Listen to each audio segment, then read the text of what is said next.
বিএনপির সার্কেলে আমরা সোশ্যাল মিডিয়ায় দেখি আপনাকে যে গুপ্ত ট্যাগিং দেওয়া হয়, ওয়াই ইজ দ্যাট? মানে আপনি কি গুপ্ত ভাই? আপনি কি কখনো জামাত শিবির করছেন ভাই? এই এই গুপ্ত সুপ্ত রাজনীতির যে ইতিহাস, এটা নিয়ে একটা সিরিয়াস কলাম লেখা দরকার ইতিহাসটা ধরে রাখার জন্য।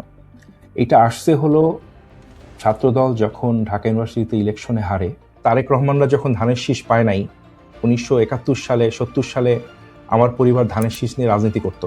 এখন এই আজকের এই টোকাই ফোকাই যেগুলো ঢুকছে, বিশেষ করে অনলাইনের টোকাই, এরা কি বলে না বলে সবাই তো না, আসলে এগুলো তো কয়েকজন পাগল ছাগলের কারণে এই জিনিসগুলো আসছে। ওরা যেভাবে মানে নির্লজ্জের মতো একটা দলকে সাপোর্ট করে, সেটা আমাকে করতে হবে, এটা তো আমাকে করা সম্ভব না, আমার কোনো দরকারও নেই, আমি করবো না। হ্যাঁ, ডোন্ট ডু দিস। কারণ রাজনীতি একটা ইন্সপিরেশনের জিনিস। যে এই মুহূর্তে জামাতের প্রতি দুর্বল, তাকে নিয়ে এসে ধানের শীতে ভোট দিতে পারানোটা হচ্ছে রাজনীতি, গণতান্ত্রিক রাজনীতি। মতো একটা Islamist party current world order বা এই সিস্টেমে তাদের আসলে আপনার কাছে তাদের মূল্যায়নটা কি, বা তাদের কোনো আপনি তাদেরকে হাউ মানে আপনাকে যদি বলা হয় যে you can advise them, how do you advise them? আমি ওনাকে শুরুতেই সবসময় বলছি কনসিস্টেন্ট, এবং এটা আমার প্রকাশ্য লেখাও আছে, জামাতের ব্র্যান্ডটা টক্সিক। এটা আমি মনে করি জামাত ইসলামের এই ব্র্যান্ডটা, এটা একটা টক্সিক ব্র্যান্ড।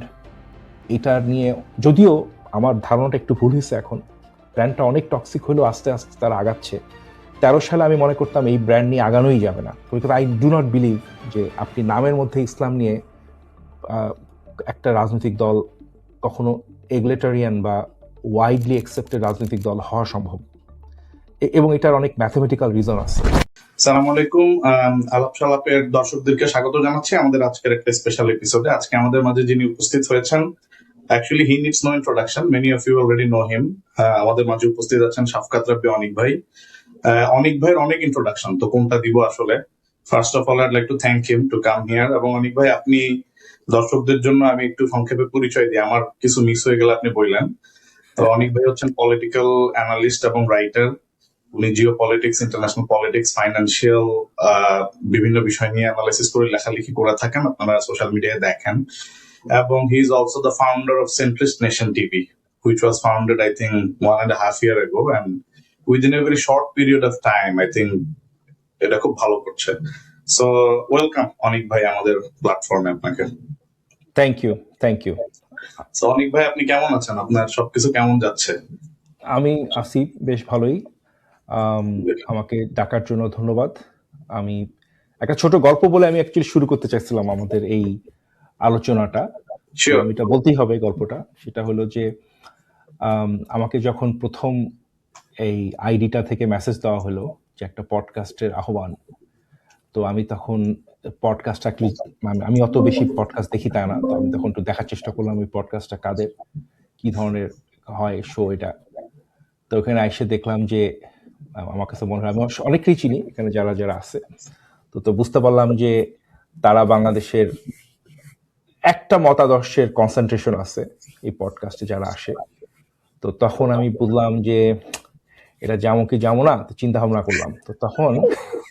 তো তখন আমার একটা স্মৃতি আসলো, সেটা হলো আমরা সেন্ট্রিস্ট নেশনে যখন ইলেকশনের সময় একটা চেষ্টা করতেছিলাম যে সবার কথাবার্তা শোনার জন্য, তো তখন আমি চেষ্টা করছিলাম একটা কয়েকজন বামপন্থী লোকরে ডাকতে, বাংলাদেশের যারা লেফটিস্ট। তো এক ইয়াং ছেলে, খুব বেশি বয়সও না, তো তাকে ডাকলাম। সে বেশ নাম করা লোক বাংলাদেশে। ভাই তুমি একটু আসো, কথা বলবো 1 ঘন্টা, জুনায়েদ রব্বানি কথা বলবে, he is a very good anchor. তো আমাদের ডাকে এমন সবাই আসছে, কিন্তু এই বামপন্থীটা আসে নাই। আচ্ছা। সে একজনকে বলছে যে সেন্ট্রিস্ট নেশন খুব খুব ডানপন্থীদের নেটওয়ার্ক, ওটাতে যাওয়া যাবে না। তা আমি ব্যাপারটাতে খুব বিরক্ত ছিলাম এই কারণে যে আমি বামপন্থী, ডানপন্থী, উপরপন্থী, নিচপন্থী, যে পন্থী হই, সেন্ট্রিস্ট নেশন যে পন্থী হোক, তোমার তো ভাই কথা বলতে ডাকা হয়েছে, তুমি এসে তোমার কথা কইয়া তুমি যাবা। তুমি এখানে, তুমি তোমার কি বক্তব্য আছে, তুমি তো বামপন্থী বলেই তোমার আমি ডাকতেছি, তুমি এসে তোমার বামের আলাপ কইরা যাও এখানে। হ্যাঁ, তো বাচ্চা ছেলে, আমার হাফের বয়স হবে, তো যে বলে যে ওনারা তো ডানপন্থী, তো যাওয়া যাবে না এখানটাতে। তো তখন আমি এই যে মানে গোল্ডেন রুল বলে একটা জিনিস আছে, যে don't do to somebody something যেটা তুমি চাও না নিজের উপরে হোক। হ্যাঁ, তো তো এটা হচ্ছে আমাদের স্টোরি। তো আমি খুব খুশি মনে এখানে আসছি আজকে, যে উই শুড টক। এবং এবং আমিও খুব ওপেন, অনেক ভাই, উই হ্যাঁ, want to actually listen to you, মানে on everything. Maybe I will disagree on some issues, but I want to here.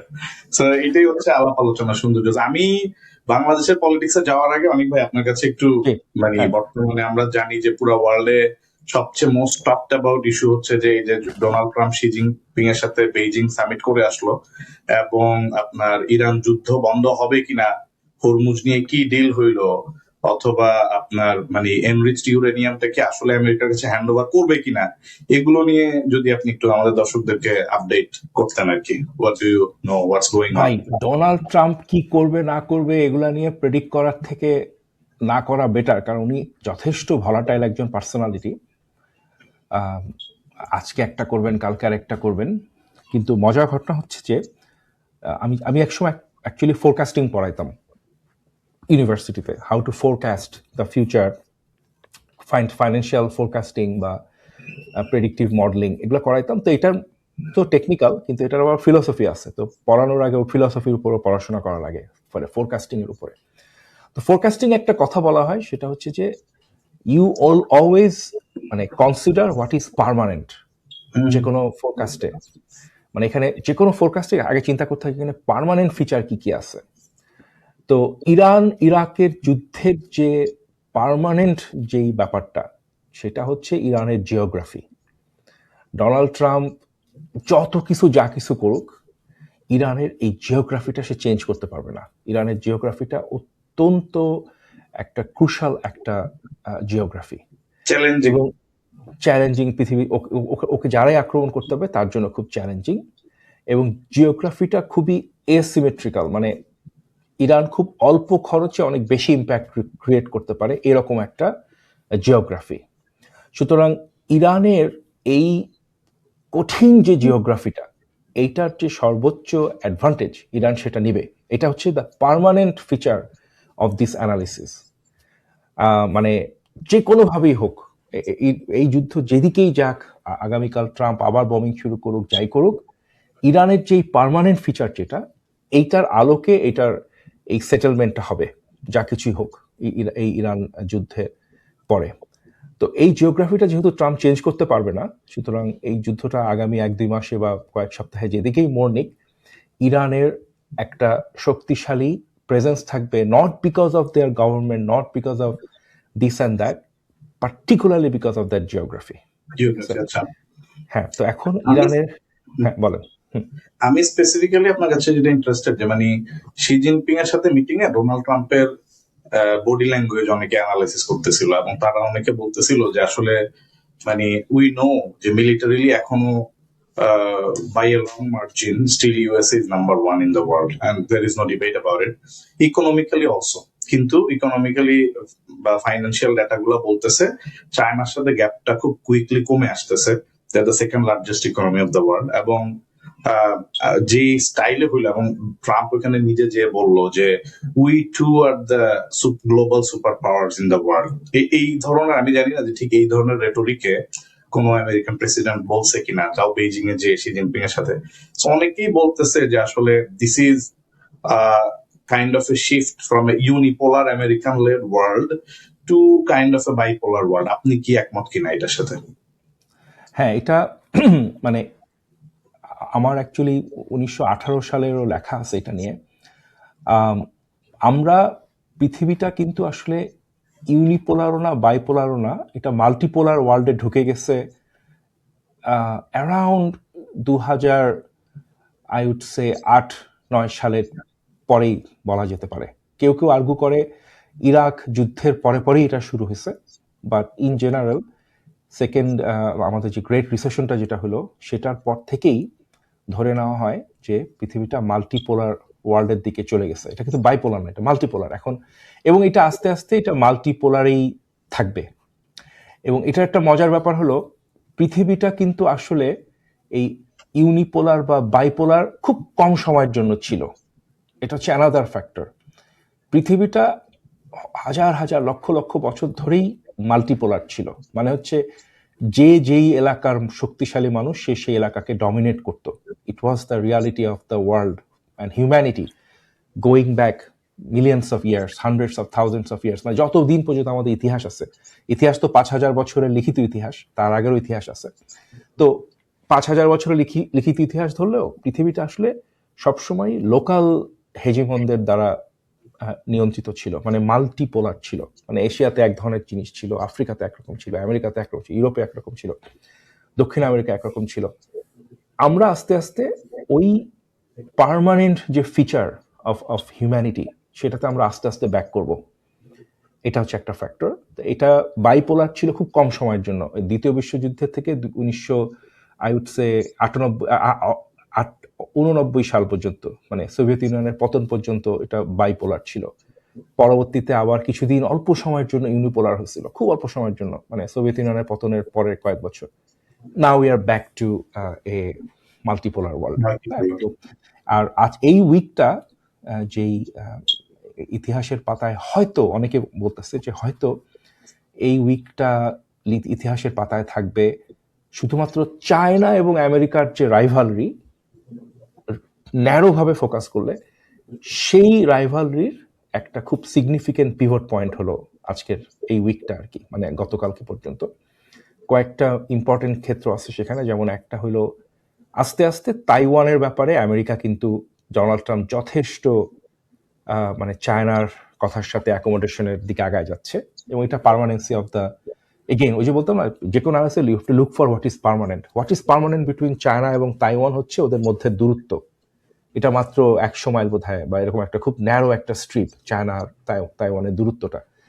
কোনোভাবেই এইটা করা সম্ভব না, পরিবর্তন করা সম্ভব না। সুতরাং ওই দূরত্বের কারণেই তাইওয়ানের সাথে চায়নার সারা জীবন মারামারি করা সম্ভব না, বিকজ ইটস ভেরি ন্যারো। আর আমেরিকা ওদের থেকে অনেক দূরে, এত দূর থেকে যায় তাইওয়ানকে বাঁচানো আমেরিকার পক্ষে লং টার্মে হয়তো সম্ভব হতো না। আমরা এখন আস্তে আস্তে ওই রিয়ালিটিটাতে আগাই। এখানে তো ফাইন্যান্সিয়াল কোশ্চেন, আমেরিকার যে সেমিকন্ডাক্টর, আমি তো সেমিকন্ডাক্টরের লোক, তো সেমিকন্ডাক্টর ইন্ডাস্ট্রি সব হইলো তাইওয়ান পাওয়ার, মানে টিএসএমসি বলেন, প্যাকেজিং এ।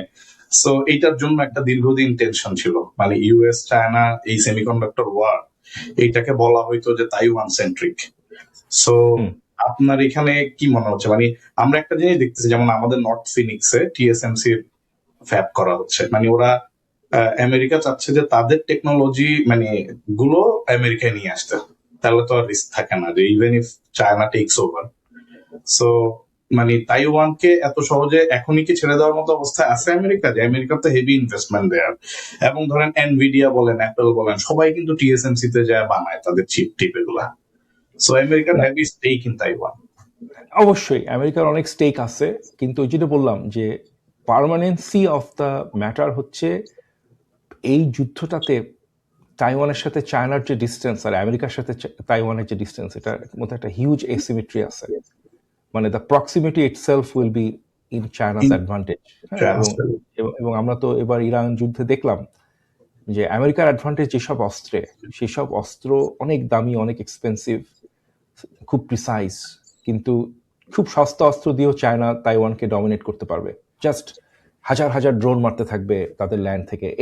এইটা আসলে উইনেবল না, হ্যাঁ, এই যুদ্ধটা। আর চায়না ওইরকম কোনো রাষ্ট্রও না যে আমেরিকা যায় জাস্ট ইচ্ছা মতো ভয় টয় দেখায়, বোমিং টোমিং। সো আই থিঙ্ক, মানে without getting too much like a military expert, এখানে মানে অ্যাজ এ নর্মাল মানে সিভিলিয়ান পিপল আমরা বলতে পারি যে ফোরকাস্টিং অনুযায়ী যা দেখা যাচ্ছে যে permanency of this thing is the distance and the geography, এবং that is gradually kicking in. এবং এই রিয়েলিটিটা আমেরিকা মেনে নিচ্ছে আর কি, সোজা কথা। রাইট, এটা অনেকদিন পর্যন্ত, যতদিন পর্যন্ত চায়নাকে উইক ভাবা হতো অনেক বেশি, তখন পর্যন্ত হয়তো একটা গায়ের জোরে কথাবার্তা বলা হয়েছে। ইনফ্যাক্ট এবার ট্রাম্প মুখে বলছে যে তাইওয়ান স্বাধীনতা যেন ঘোষণা না করে, এই ভরসায় যে আমেরিকা তাদেরকে বেল আউট করবে। এটা একদম ক্লিয়ারলি সে বলছে, বোধহয় গতকালকে পরশুদিন বলছে এই কথা Trump. So it's kind of like getting there. আমরা তো একাধিক ঘটনা দেখলাম, ইউক্রেন রাশিয়ার যুদ্ধটা দেখলাম, ওইখানেও কিন্তু আলটিমেটলি ডনবাস এরিয়াটা ইউক্রেনে দিয়ে দিতে হবে রাশিয়াকে, এটা কিছু করার নাই। হ্যাঁ, আবার অন দ্য আদার হ্যান্ড রাশিয়াও একেবারে যে পুরা ইউক্রেন খেয়ে ফেলতে পারবে সেটাও না, কারণ পার্মানেন্সি অফ দ্য ম্যাটার দেয়ার হচ্ছে ইউক্রেন হচ্ছে একটা buffer zone between western Europe and eastern Europe. So এখন বেসিক্যালি ইউক্রেনটা ভাগাভাগি হবে, হয়তো ওদের 10-15% রাশিয়া নিবে, বাকিটুকু ইউক্রেনের থাকবে। এটা কিছু করার নাই, একটু going to B the case. ঠিক সেরকম ভাবে তাইওয়ানের ক্ষেত্রেও একটা প্র্যাকটিক্যাল সেটেলমেন্টে আসবে চায়না এবং আপনার ইউএস। সো এটাও একটা পিভট পয়েন্ট। বাট যেটা বলতেছিলাম যে এই উইকটা হচ্ছে চায়না এবং আমেরিকার জন্য একটা হিস্টোরিক একটা উইক, যেখানে ডোনাল্ড ট্রাম্প যথেষ্ট আম, একটা মানে উইকার পজিশন নিয়ে চায়নাতে গেছে, এবং সে যে কথাগুলো বলছে, যেভাবে বলছে, তাকে যেভাবে রিসিভ করা হয়েছে, তাকে যেভাবে বডি ল্যাঙ্গুয়েজ দেখানো হয়েছে, সবকিছুতেই একটা আমেরিকার হাতে কম কার্ডস ছিল, চায়নার হাতে বেশি কার্ডস ছিল, ভাই রিসিভ এরকম। করাটা বলতে কি, তাকে তো ভাইস প্রেসিডেন্ট রিসিভ করছে, এখন তার উপরে প্রোটোকল কি, মানে ইজ ইট এক্সপেক্টেড যে Xi Jinping himself will receive the president of আমি আমেরিকা? ভাইয়া এই জিনিসটা আমি ঠিক কমেন্টটা করতে যাচ্ছি না, কারণ আমি এটা নিয়ে রিসার্চ করি নাই যে এর আগে যখন আমেরিকান প্রেসিডেন্টরা যাইতো, লাস্ট বোধহয় গেছে 8-9 বছর আগে, তখন শি জিনপিং আসছিল কিনা, এটা আমি এই রিসার্চটা আমি ঠিক করে আসি নাই এই শোতে আসার আগে। তো আমি যদি এটা এটা যে কেউ দর্শকরা কেউ করে দেখতে পারে যে যদি এসে আচ্ছা, থাকে, আর যদি ঠিক আছে, এবার ফেয়ার না এনাফ। যেয়ে আমার থাকে। মনে হয় আপনি যেটা হুম, বলছেন ইটস আন্ডারস্ট্যান্ডেবল, এবং আপনি যেটা বললেন যে খুব বেশি মিলিটারি এক্সপার্টিস না যেও অবজারভার হিসেবে যে কথাগুলো বলেন, এবং দ্বিমতের সুযোগ খুব কম। আমি এবার ভাই বাংলাদেশে একটু যাইতে চাই, বাংলাদেশ হুম। প্রসঙ্গে। আপনি তো centrist nation is doing really good, এবং আপনার খুব ইন্টারেস্ট বাংলাদেশ পলিটিক্স, এবং অনেকে বলে যে আপনি তারেক রহমানের খুব ক্লোজ সার্কেলে বর্তমান মাননীয় প্রধানমন্ত্রীর, এবং অনেকে আবার বলে যে আপনাকে তারেক রহমান পাত্তা টাত্তা দেন না, আপনি হচ্ছেন গুপ্ত। তো ভাই আপনি আসলে কি, আপনি কি গুপ্ত না সুপ্ত? তারেক রহমানের সাথে আমার কোনো পার্সোনাল কোনো রিলেশনশিপ নাই। আমি তাকে বিভিন্ন সময় কয়েকটা মিটিং করার সুযোগ হয়েছে আমার অ্যাজ অ্যান এক্সপার্ট, এবং আমি এর আগে একটা পডকাস্টেও বলছি যে তারেক রহমান খালি একা না, বাংলাদেশের একাধিক, যদিও উনি সবচেয়ে বড় নেতা এখন বাংলাদেশে, বাট বাংলাদেশের তো আরো প্রধান আছে রাজনৈতিক দলের, ছোট ছোট পার্টির প্রধানও আছে, ছোট ছোট পার্টির প্রধানও আছে। আমি এরকম একাধিক পলিটিক্যাল পার্টির প্রধানদের সাথে মিটিং করছি। ফর হোয়াট এভার রিজন মানুষ আমার সাথে ইদার কথা বলে মজা পায়, অথবা আমার কথা কেউ না কেউ শুনতে চায় বা কোনো একটা ওপিনিয়নের জন্য ডাকে। ঠিক সেরকম একটা কারণেও তারেক রহমানের সাথে আমি কয়েকবার মিটিং করছি। তাকে প্রতিবারই কোনো না কোনো টপিকে আমি কথা বলছি। সেটা মিডিয়া হতে পারে, সেটা ইকোনমিক পলিসি হতে পারে, ইনভেস্টমেন্ট হতে পারে। আমার তো কয়েকটা ডোমেইন আছে কথা বলার মতো। ক্যাপিটাল মার্কেট, যেটাতে আমি বহুদিন কাজ করছি, সেগুলো তা নিয়ে কথা আপনি বলছি কিভাবে কয়েকবার। পাইছেন ওনাকে, যে মানে easy receptive of your ideas generally? মানে অনেকে উনি তো, আমাদের কথা পলিটিশিয়ানরা তো জেনারেলি ইজ পারসিভড যে তারা মানে অনেক সময় অ্যারোগেন্স বলেন, বা তারা হয়তো শুনতে হুম, চায় কম, close minded. So how did you see him, আপনার আমার অ্যাসেসমেন্ট? কাছে তারেক রহমানকে খুবই ধৈর্যশীল এবং কম কথা বলা মানুষ মনে হয়েছে প্রাইভেট সেটিং গুলাতে। হ্যাঁ, এবং উনি খুব মনোযোগ দিয়ে কথা শোনেন। আমি আমি এটা নিয়ে লিখছিও এর আগে। আমি ওনার সাথে কয়েকটা মিটিং করছি, যে মিটিংগুলো 4-5 ঘন্টা, 3 ঘন্টা, 3.5 ঘন্টা, লম্বা লম্বা মিটিং, এবং ওইখানে মানুষ ছিল হয়তো 4-5 জন করে। সো সবাই অনেক লম্বা কথা বলতেছিল। আহ, মানে ধরো যে আমি কথা বলছি 45 মিনিট একদিন কোন একটা টপিকে। তো উনার কনস্ট্যান্টলি মনোযোগ দিয়ে কথা শোনার একটা অভ্যাস আছে। এটা উনি তখন লন্ডনে ছিল। মনোযোগ দিয়ে কথা শুনে। এটা এটা আমার কিন্তু কাছে ভেরি খুব গুড ভালো লাগতো। কোয়ালিটি, যে আপনি ভালো শ্রোতা। এটা খুবই ভালো কোয়ালিটি, খুবই ভালো কোয়ালিটি। এটা উনার ভালো কোয়ালিটি। তখন তো উনি ওই যে উনার যে সেই ছোট চেয়ারটায় বসে কথা শুনতো। আমি দেখছি উনার হাতে কোনো ডিভাইস থাকতো না। উনি কোনো কিবোর্ড হাতাইতো না। চুপচাপ এরকম করে বসে 3 ঘন্টা বসে বসে কথা শুনতো, এবং উনি কোনো কোয়েশ্চেন করলে কোয়েশ্চেনগুলো খুব ইম্প্যাক্টফুল থাকতো। মানে যথেষ্ট ভালো কোয়েশ্চেন করতো। হ্যাঁ, এটা আমার কাছে মনে হয়েছে। আমার কাছে একটা জিনিস সবসময় মনে হয়েছে যে উনি উনার পলিসিগুলাকে আসলে কেয়ার করে। কারণ মানে কেয়ার না করলে এতক্ষণ বসে বসে 2-3 জনের ভেজর ভেজর শোনার কোনো মানে নাই। হ্যাঁ, তা তো আপনি উনি যে 2-3টা বিষয় ওনাকে পলিসি মানে ড্রাফটিং এ হেল্প করলেন, সেগুলোর কি রিফ্লেকশন দেখতেছেন এখন?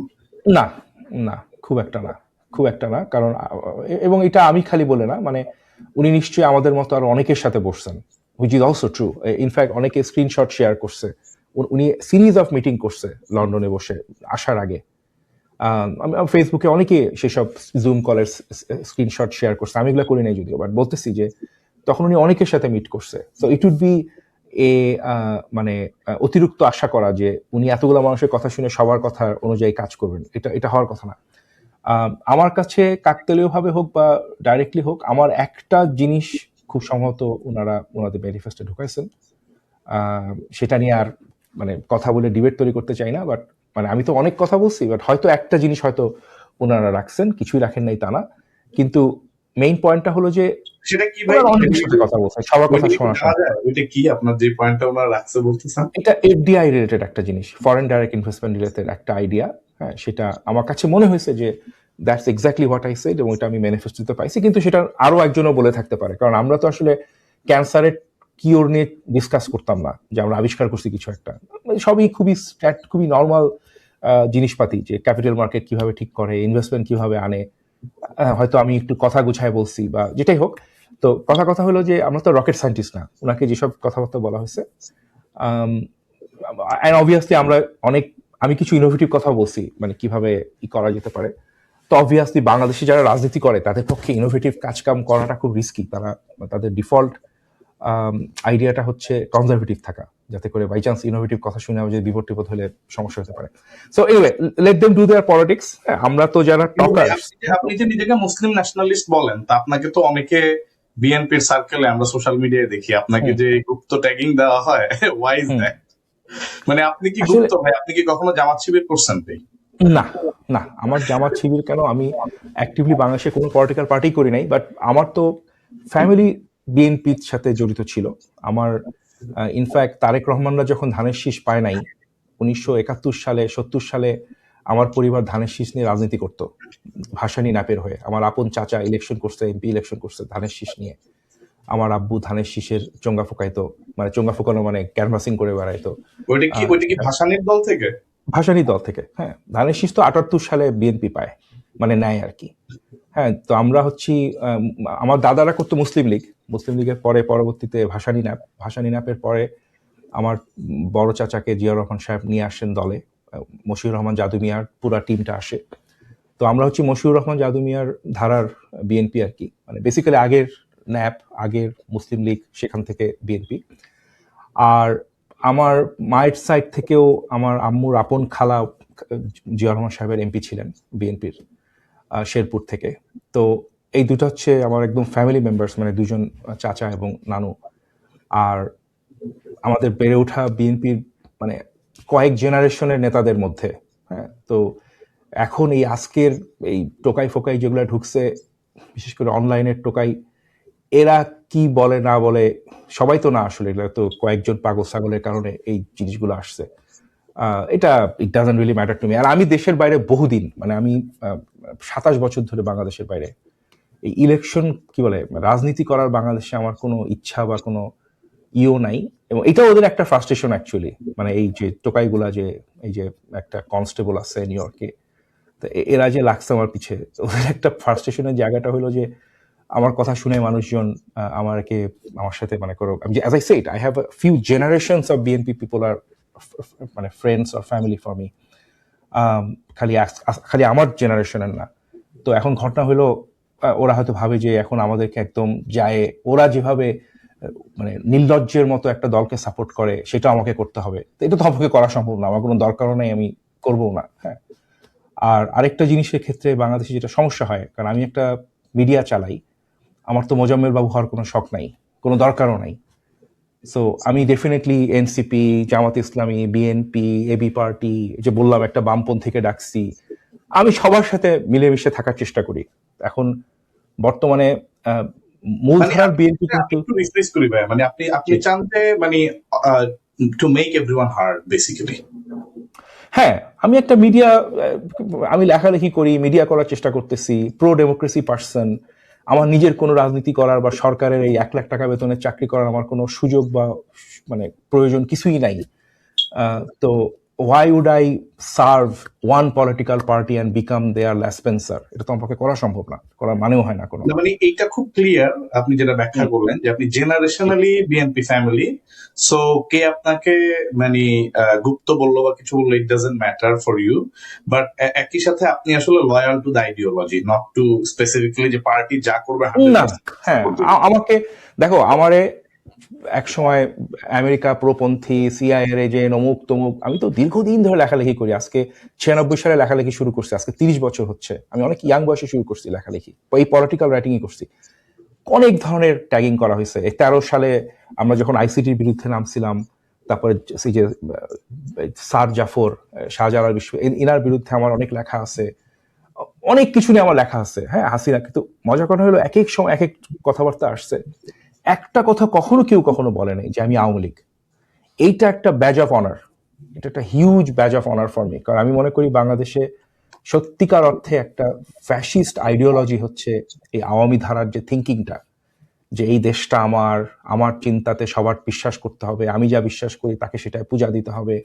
এই ধরনের যে text book case of fascist যে আইডিওলজি, সেইটার ধারক বাহক আমাকে কেউ কখনো বলে নাই, অ্যাকিউজ করে নাই।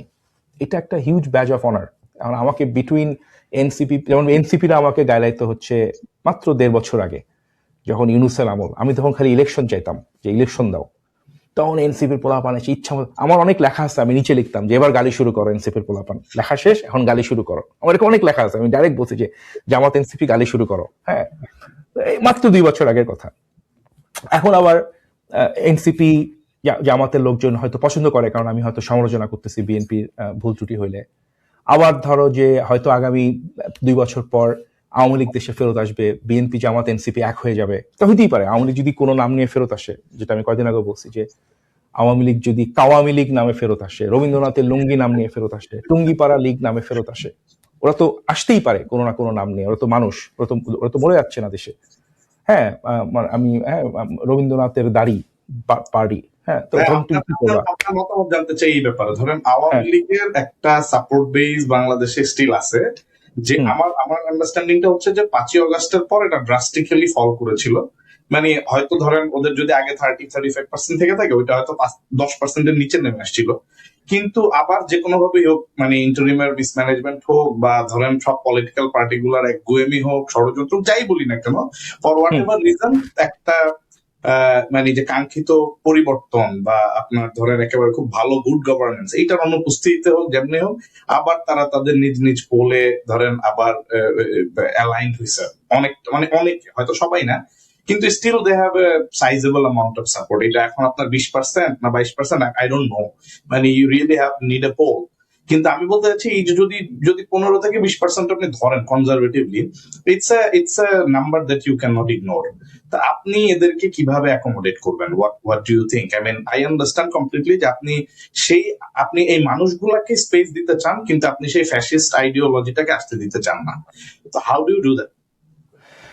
দেখো, আমি কিন্তু 5ই অগস্ট যেদিন হাসিনা পালায় যায়, one of the first video message বাংলাদেশে ক্লারিটি সহ যে দিছিল যে কি করতে হবে, যখন ওতো হয় নাই, জাস্ট কেবল ওত হচ্ছে, মানে ওত না, সরি, ওয়াকার সাহেব কথাই বলে নাই, তখনই আমার একটা ভিডিও মেসেজ আমি দিছিলাম।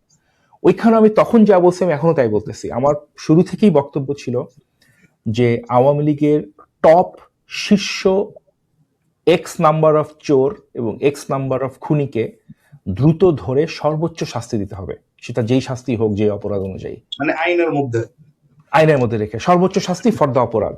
যে চুরি করছে তার চুরির অপরাধ, যে খুশি খুন করছে তার খুনের অপরাধ, এটার সর্বোচ্চ শাস্তি যা হয় এটা আমাদের দিতে হবে। কিন্তু top Awami Leaguers and the top চোর এবং টপ খুনি, এখন আমরা ধরতে পারি শীর্ষ 100, শীর্ষ 200 বা শীর্ষ 50, যেটাই হোক, একটা নাম্বার ধরে 50-50, 100, 40-40, 80, যেটাই হোক, শীর্ষ চোর শীর্ষ খুনিদেরকে ধরে সেই পানিশমেন্ট অনুযায়ী, সেই অপরাধ অনুযায়ী তাদের সর্বোচ্চ শাস্তি দিয়ে এই মামলা চুকায় ফেলতে বলছিলাম আমি অগাস্ট মাসের 5 তারিখে, যেদিন হাসিনা পালায় যায়।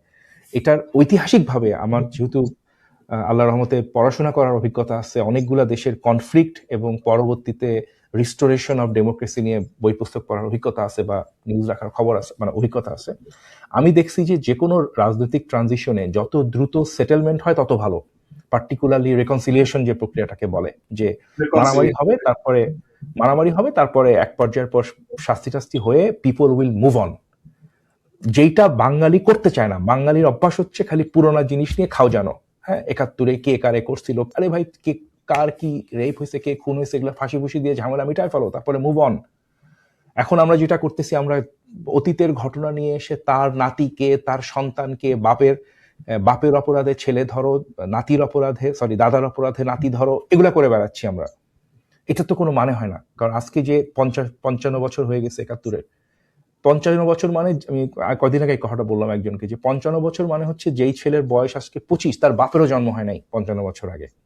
যেই ছেলের বয়স আজকে 30, তার বাপেরও জন্ম না হওয়ার সম্ভাবনা আছে। কারণ 30 প্লাস 25, 55, রাইট? বাবার যদি 25 বছর হয়ে থাকে, তারও জন্ম হয় নাই 71 সালে। তা তুমি কি তাহলে কি দাদার অপরাধে তুমি নাতি ধরতে আসছো এখন? এইসব এই যে খাউজানি পলিটিক্স যেটা আমাদের দেশে মানুষ করে, আমরা যারা ধরো মানে ইন্টারন্যাশনাল স্ট্যান্ডার্ডে বাংলাদেশটাকে দেখি, we compare against Vietnam, we compare against Japan, we compare against Germany, we compare against ধরো Laos, Cambodia. This countries had massive wars. ভাই ব্রিটেন, মানে ব্রিটেন আর America, Britain with America, France with America. America কার সাথে যুদ্ধ করে নাই? America with Spain যুদ্ধ হয়েছে, আমেরিকা উইথ ফ্রেঞ্চ যুদ্ধ হয়েছে, আমেরিকা উইথ ব্রিটেন যুদ্ধ হয়েছে, আমেরিকার সাথে জাপানের যুদ্ধ হয়েছে, আমেরিকার সাথে আমার কোরিয়ার কাছে যুদ্ধ সবচেয়ে হয়েছে। ওভারওয়েলমিং লাগে এটা যে আপনি হিরোশিমা নাগাসাকিতে তারা বম্বিং করলো নিউক্স, হ্যাঁ, এন্ড নাও দে আর হ্যাঁ, one of the best friends, best এলাই।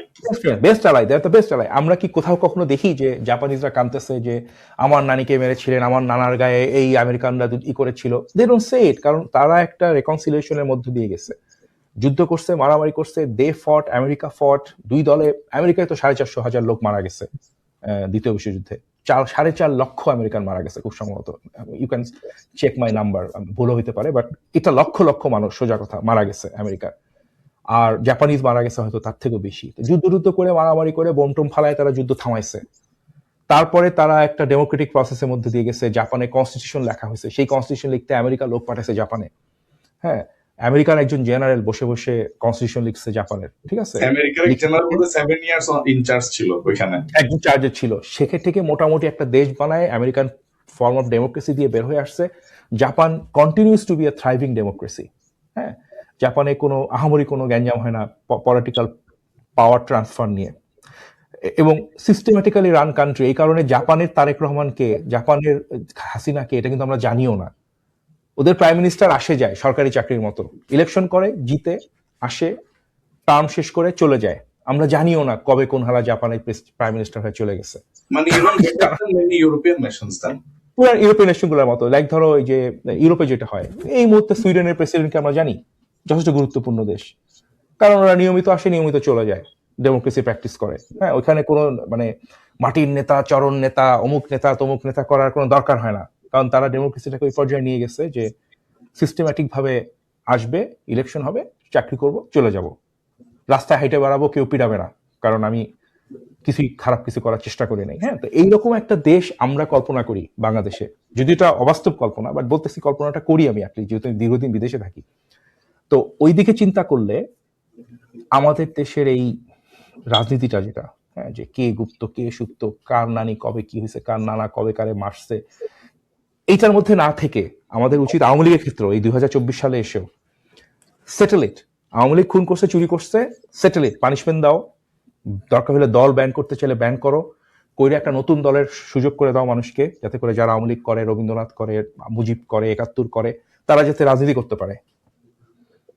ভাই আমি এটা আমার নেক্সট প্রশ্ন ছিল, এই যে আপনি, মানে আমি দুইটা প্রশ্ন করবো এখানে। প্রথমত একটু যাই, এখন একটু পলিটিক্সে ঢুকে যাই। যে গুপ্ত নিয়ে আপনি ভালো খুব চমৎকার অ্যান্সার দিচ্ছেন, বাট আমি এটা রিয়েল ক্রাইসিসটা বোঝার চেষ্টা করতেছিলাম ভাই, যে আসলে ধরেন আমি আমার এক বড় ভাইয়ের প্রশ্ন করলাম, তো উনি গুপ্ত টুপ্ত নিয়ে খুব বদার্ড আর কি। তা আমি মানে বদার্ড বলতে উনি আসলে মনে করেন যে গুপ্ত রাজনীতিটা প্রবলেম। তা আমি জিজ্ঞেস করলাম যে হাউ ডু ইউ ডিফাইন গুপ্ত। এখন যদি এটা মানে এরকম হয় যে ধরেন আমি একটা পলিটিক্স করি, আমি আরেক দলে অনুপ্রবেশকারী, তাইলে এইটা তো প্রবলেম, কিন্তু এটা আপনি আইন দিয়ে কিভাবে কি করবেন আমি জানি না সলিউশন কি। আর যদি গুপ্তার মানে এটা হয় যে আপনি কি সাপোর্ট করেন, আপনার পলিটিক্যাল বিশ্বাস কি, এইটা আপনি বলে বেড়াচ্ছেন না, আপনি স্লোগান দিচ্ছেন না রাস্তায়, আপনি মিছিল করতেছেন না হলে, আপনি চুপচাপ আপনার কাজ করতেছেন, কিন্তু আপনার মনে মনে একটা সাপোর্ট আছে।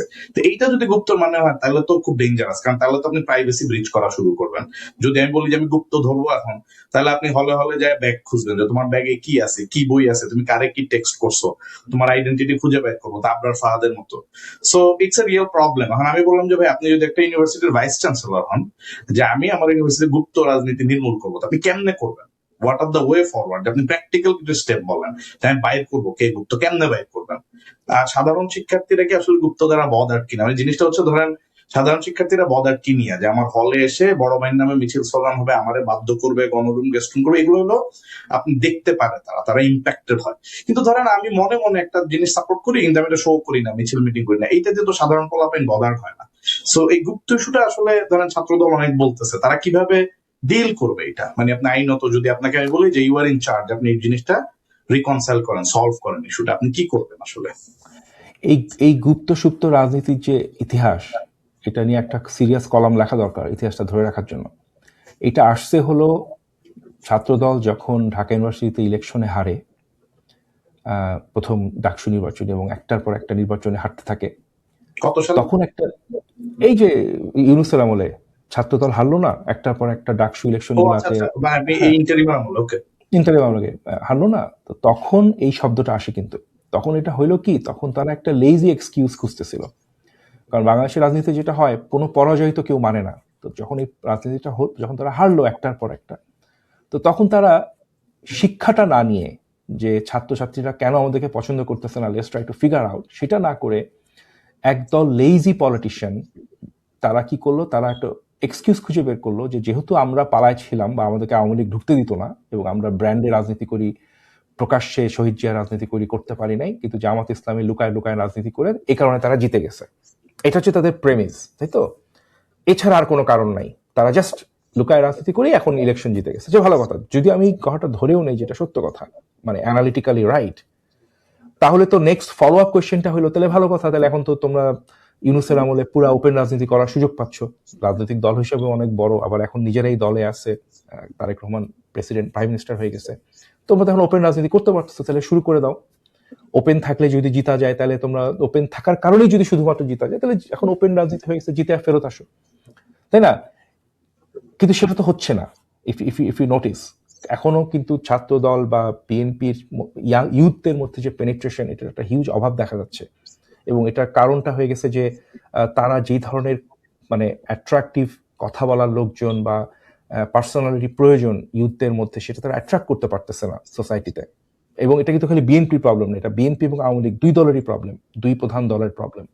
তারা অ্যাট্রাক্ট করতে পারতেছে না সোসাইটির সেই অংশটাকে যারা একটু কুল, একটু মানে একটু আধুনিক, একটু এন্ট্রেন্সড, একটু কনফিডেন্ট, এদেরকে পাচ্ছে না। তো তখন কি হলো, তারা ওই আসল অ্যানালিসিসে না যায়, তারা একটা গুপ্ত একটা রাজনীতি শুরু করলো। এবং এটা শুরু হয়েছে কিন্তু ইন্টারনেটের একটা ফ্রিঞ্জ এলিমেন্টের মধ্যে।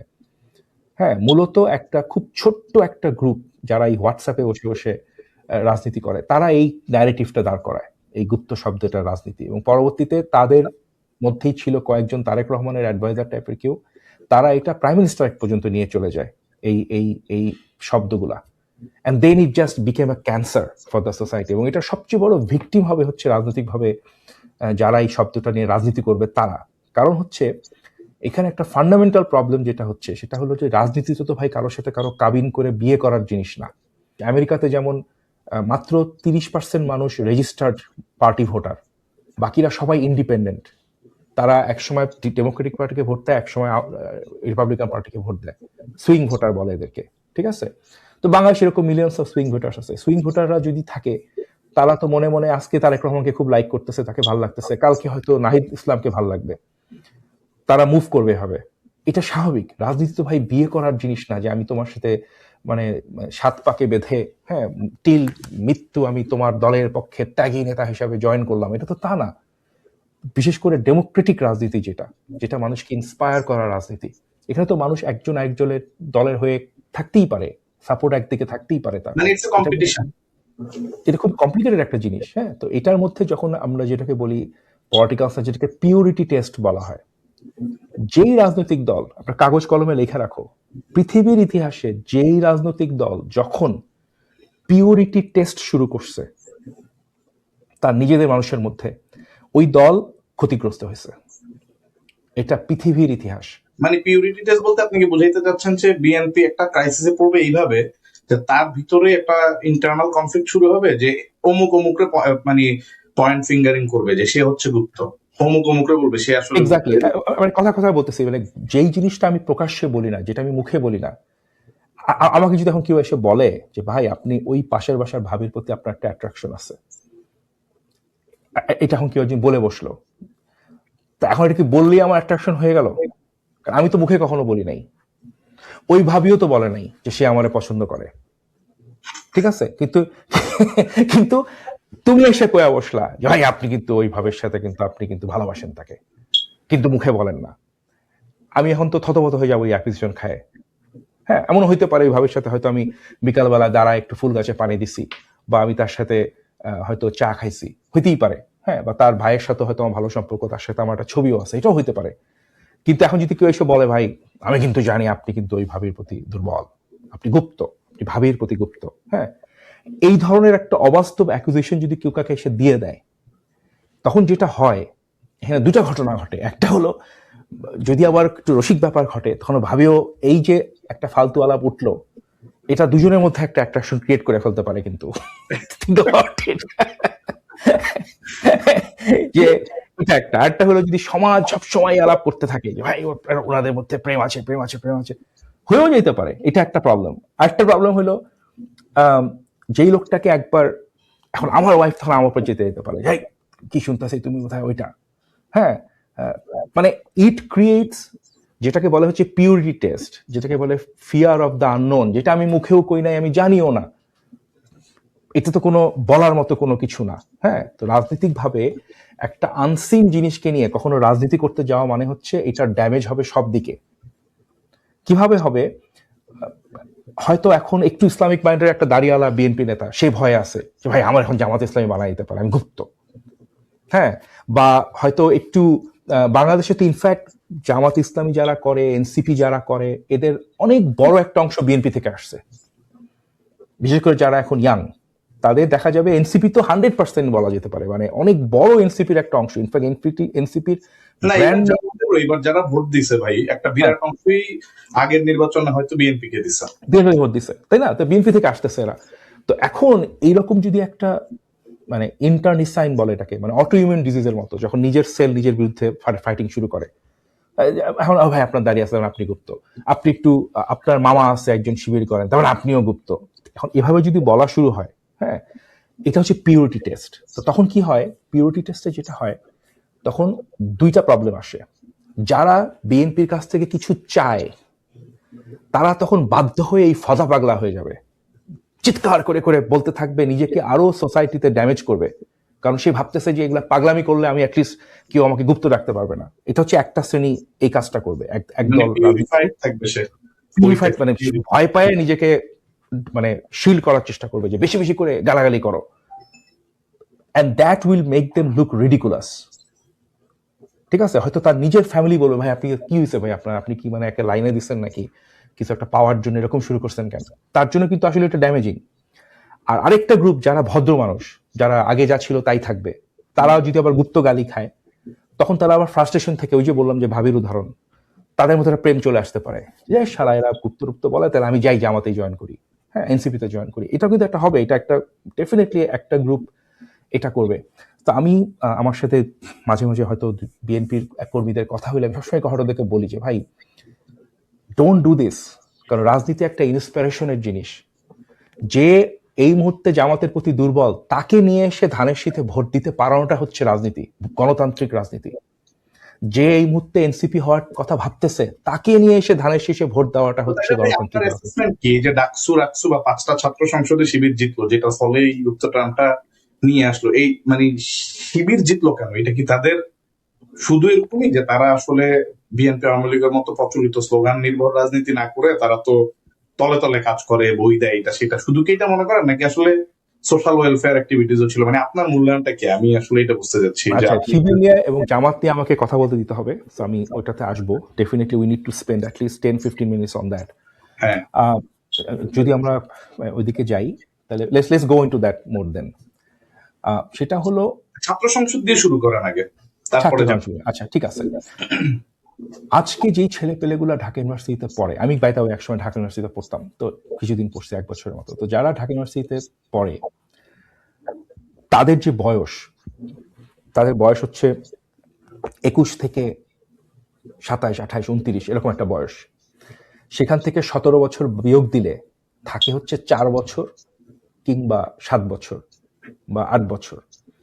তার মানে হচ্ছে এরা জন্মই গ্রহণ করছে হাসিনার আমলে, যারা আজকে ঢাকা ইউনিভার্সিটিতে পড়ে, তো বা যে কোনো ইউনিভার্সিটিতে পড়ে। তো এই গোষ্ঠীটা 17 বছর ধরে হাসিনার আমলে, তারা তো আসলে বিএনপির সম্পর্কে কনস্ট্যান্টলি টিভিতে, মিডিয়াতে, পেপারে, পত্রিকায় খারাপ কথা শুনছে। ইচ্ছা করে হয়তো শুনে নাই বা বিএনপির দোষে শুনছে তা না,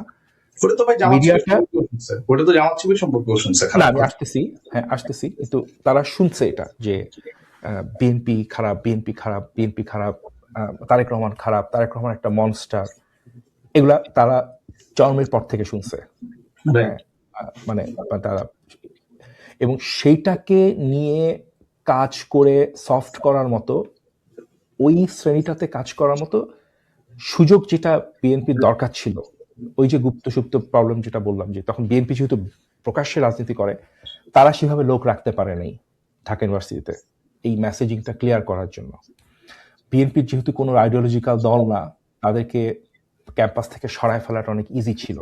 হ্যাঁ, on the other hand Islamic political পার্টিগুলা এই গত 9/11-এর পরে, আমেরিকা টেরর অ্যাটাকের পর থেকে সারা পৃথিবীতেই ডানপন্থার একটা উত্থান হয়েছে মুসলিমদের মধ্যে। সেটার বেনিফিট তো জামাত ইসলামী পাইছে। তো জামাত ইসলামীর তো জামাত না থাকলেও ইসলাম আছে। হ্যাঁ, ওরা তো ইসলামটা একটা প্যান ইসলামিক একটা একটা তো একটা একটা আন্ডার কারেন্ট বয়ে যাচ্ছে গত অনেক দিন ধরে বাংলাদেশে। এই 9/11-এর পরে সারা পৃথিবী জুড়ে বলছে এটা। তো ওইটার একটা বেনিফিট তারা পাইছে ইউথরা, যেহেতু তারা জামাত ইসলামী রাজনীতি দেখে নাই, কিন্তু ইসলামের রাজনীতি তারা দেখছে। জামাত ইসলামীর মানে বিউটি তারা না দেখলেও ইসলামিক রাজনীতি বা ইসলামিক স্ট্রাগলস গুলা তারা রিলেট করতে পারছে। প্যালেস্টাইনে যুদ্ধ হচ্ছে, এই সেই, এই প্রতিটা মানে বাইনারিতে জামাতের পক্ষে বা ইসলামের পক্ষে একটা মুভমেন্ট গেছে গত অনেক দিন ধরে।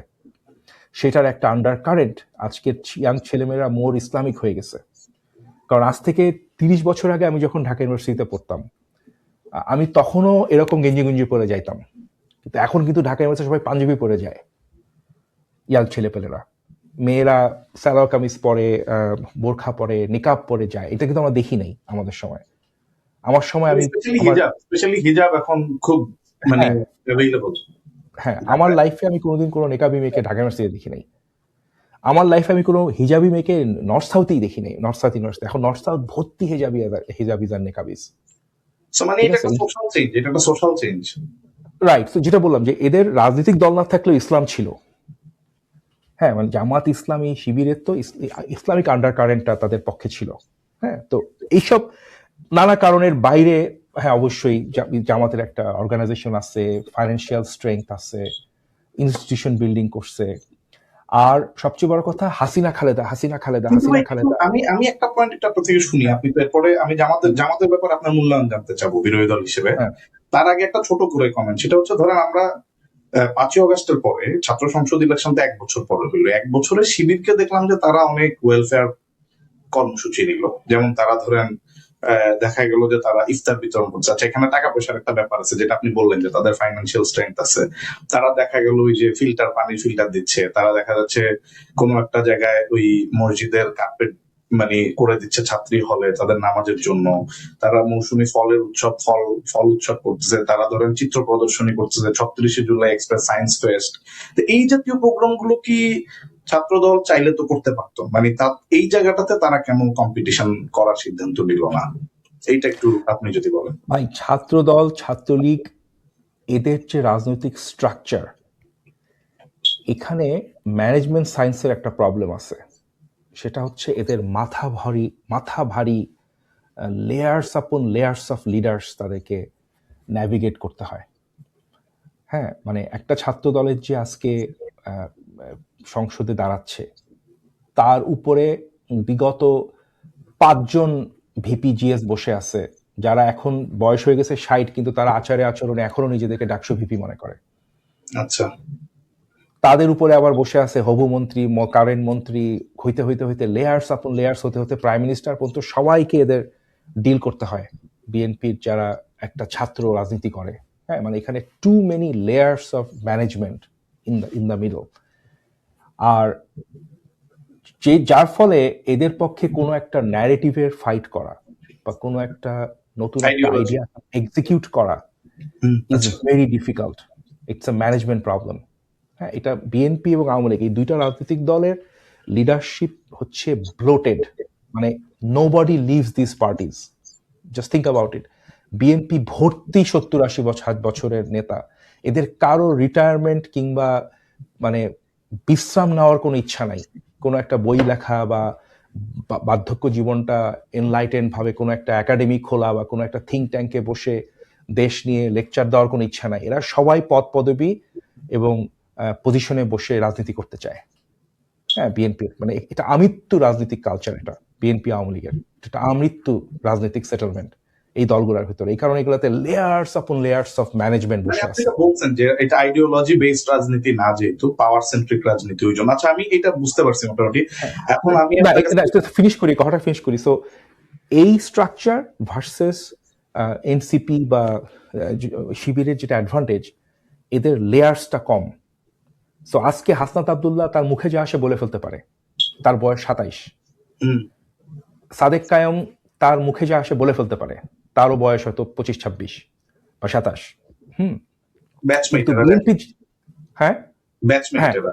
ব্যাচমেট, হ্যাঁ। আর বিএনপি যে নেতা, সে একটা কথা বলার আগে হয়তো তার চিন্তা করা লাগে, কারণ এটা বললে আবার দুষ্টামি করলে যদি আবার অমুক ভাই মাইন্ড করে, তমুক তার ভাইয়ের সংখ্যা আর এনসিপির বড় ভাইয়ের সংখ্যা কম। It is a management problem, এবং এটা বিএনপি আওয়ামী লীগের মতো দীর্ঘদিন ধরে থাকা এবং কোনো এক্সিট না থাকা রাজনৈতিক দল, যেটা মানে এদের কোনো সিনিয়রিটির কোনো এক্সিট নাই, নো রিটায়ারমেন্ট, নো নাথিং। হ্যাঁ, জামাত ইসলামী বা এনসিপি তো একদম নতুন, বা অন্য রাজনৈতিক দলগুলো তো আসলে এক্সিট হয়, মানে করার পর একসময় মানুষ বের হয়ে যায়। শিবিরের যেমন বেশিরভাগ শিবিরের নেতা জামাতে ঢোকে না, হিস্টোরিক্যালি শিবিরের বেশিরভাগ নেতারা নাকি জামাতেই ঢোকে না। হ্যাঁ, তো there are lots of these things that keeps the structural advantage for them. But let's talk about Jamaat Islami and Shibir from my own personal আমার ভিউ, এটা ভাই কিন্তু আমার এখানে লেখা আমি আছে। একটা ছোট প্রশ্ন করি হ্যাঁ যে আপনি হ্যাঁ জামাতের মূল্যায়ন কইরেন, হুম, আমি আমি একসাথেই প্রশ্নটা করে দিই, তারপর আপনি অ্যান্সার দেন। যে জি আমি আপনার কাছে জানতে হুম, চাই যে গত ধরেন 3-4 মাসে সরকারের ব্যাপারে আপনার মূল্যায়ন, সরকারের অ্যাক্টিভিটি সোফার, হুম, তারপর বিরোধী দল হিসেবে জামাতের মূল্যায়ন এবং তাদের আইডিওলজি নিয়েও আপনার মূল্যায়ন, মানে দুইটাই। যে আপনি যেটা বলতে যেটা স্পেসিফিকলি জানতে চাই যে জামাতের মতো একটা Islamist party current world order বা এই সিস্টেমে তাদের আসলে আপনার কাছে তাদের মূল্যায়নটা কি, বা তাদের কোনো, আপনি তাদেরকে হাউ, মানে আপনাকে যদি বলা হয় যে you can advise them, how do you advise them, এবং to NCP as well. So সরকার, জামাত, এনসিপি এই তিনটার ব্যাপারে আপনার মূল্যায়ন, পরামর্শ বা আপনার কোনো যে কোনো রিমার্কস। Go ahead. ওকে। তো আমি জামাত দিয়ে শুরু করি। 2013 সাল থেকেও আমার সাথে বিভিন্ন সময় জামাত ইসলামী সিনিয়র নেতৃত্বরা, একজন খুব সিনিয়র নেতা আমাকে ফোন করতেন। উনি মারা গেছেন, রাজ্জাক সাহেব। আহ, উনি এরকম আউটরিচ করতেন বিভিন্ন রাজনৈতিক দলের, বা বিভিন্ন মানুষ যারা লেখালেখি করে, কথা বলে। রাজ্জাক সাহেব আমার সাথে 3বার কথা বলছেন, 3বার বা 4বার কথা বলছেন উনি। আহ, একবার আসলেন 2013 সালে কথা বলতে, নিউ ইয়র্কে আসছিলেন তিনি, এসে কথা বলে গেছেন যে বাবা আমি কথা বলতে চাই। আমি বললাম ইউ আর এ সিনিয়র গাই, আসেন কথা বলি। তো আমরা বসলাম এক জায়গায়। তো উনি আমাকে তখন জিজ্ঞাসা করছিলেন আমাদের কি করা লাগবে, মানে what do you have to do. আমি ওনাকে শুরুতেই সবসময় বলছি কনসিস্টেন্ট, এবং এটা আমার প্রকাশ্য লেখাও আছে, জামাতের ব্র্যান্ডটা টক্সিক। এটা আমি মনে করি জামাত ইসলামের এই ব্র্যান্ডটা, এটা একটা টক্সিক ব্র্যান্ড। এটা নিয়ে যদিও আমার ধারণাটা একটু ভুল হয়েছে, এখন ব্র্যান্ডটা অনেক টক্সিক হলেও আস্তে আস্তে তারা আগাচ্ছে। 13 সালে আমি মনে করতাম এই ব্র্যান্ড নিয়ে আগানোই যাবে না, that's what I use to think back in 2013। আমি সবসময় জামাত ইসলামীকে বলছি যে আপনাদের এই ব্র্যান্ড ইজ টক্সিক, এটার খামাখা এই ভাঙা জিনিস রিকভার করার চাইতে আপনারা একটা একেপি পার্টি স্টাইলে একটা ওপেন, মোর ডেমোক্রেটিক একটা নামে, একটা সেকুলার না হইলেও অ্যাটলিস্ট নামের থেকে ইসলাম বাদ দেওয়া একটা রাজনৈতিক দল খোলেন। এটা হচ্ছে এরদোগান আমার স্টাইল। Erdogan style. এটা হচ্ছে আমার প্রথম advice to Jamaat, because I do not believe যে আপনি নামের মধ্যে ইসলাম নিয়ে একটা রাজনৈতিক দল কখনো এগুলেটারিয়ান বা ওয়াইডলি অ্যাকসেপ্টেড রাজনৈতিক দল হওয়া সম্ভব। এবং এটার অনেক ম্যাথমেটিক্যাল রিজন আছে।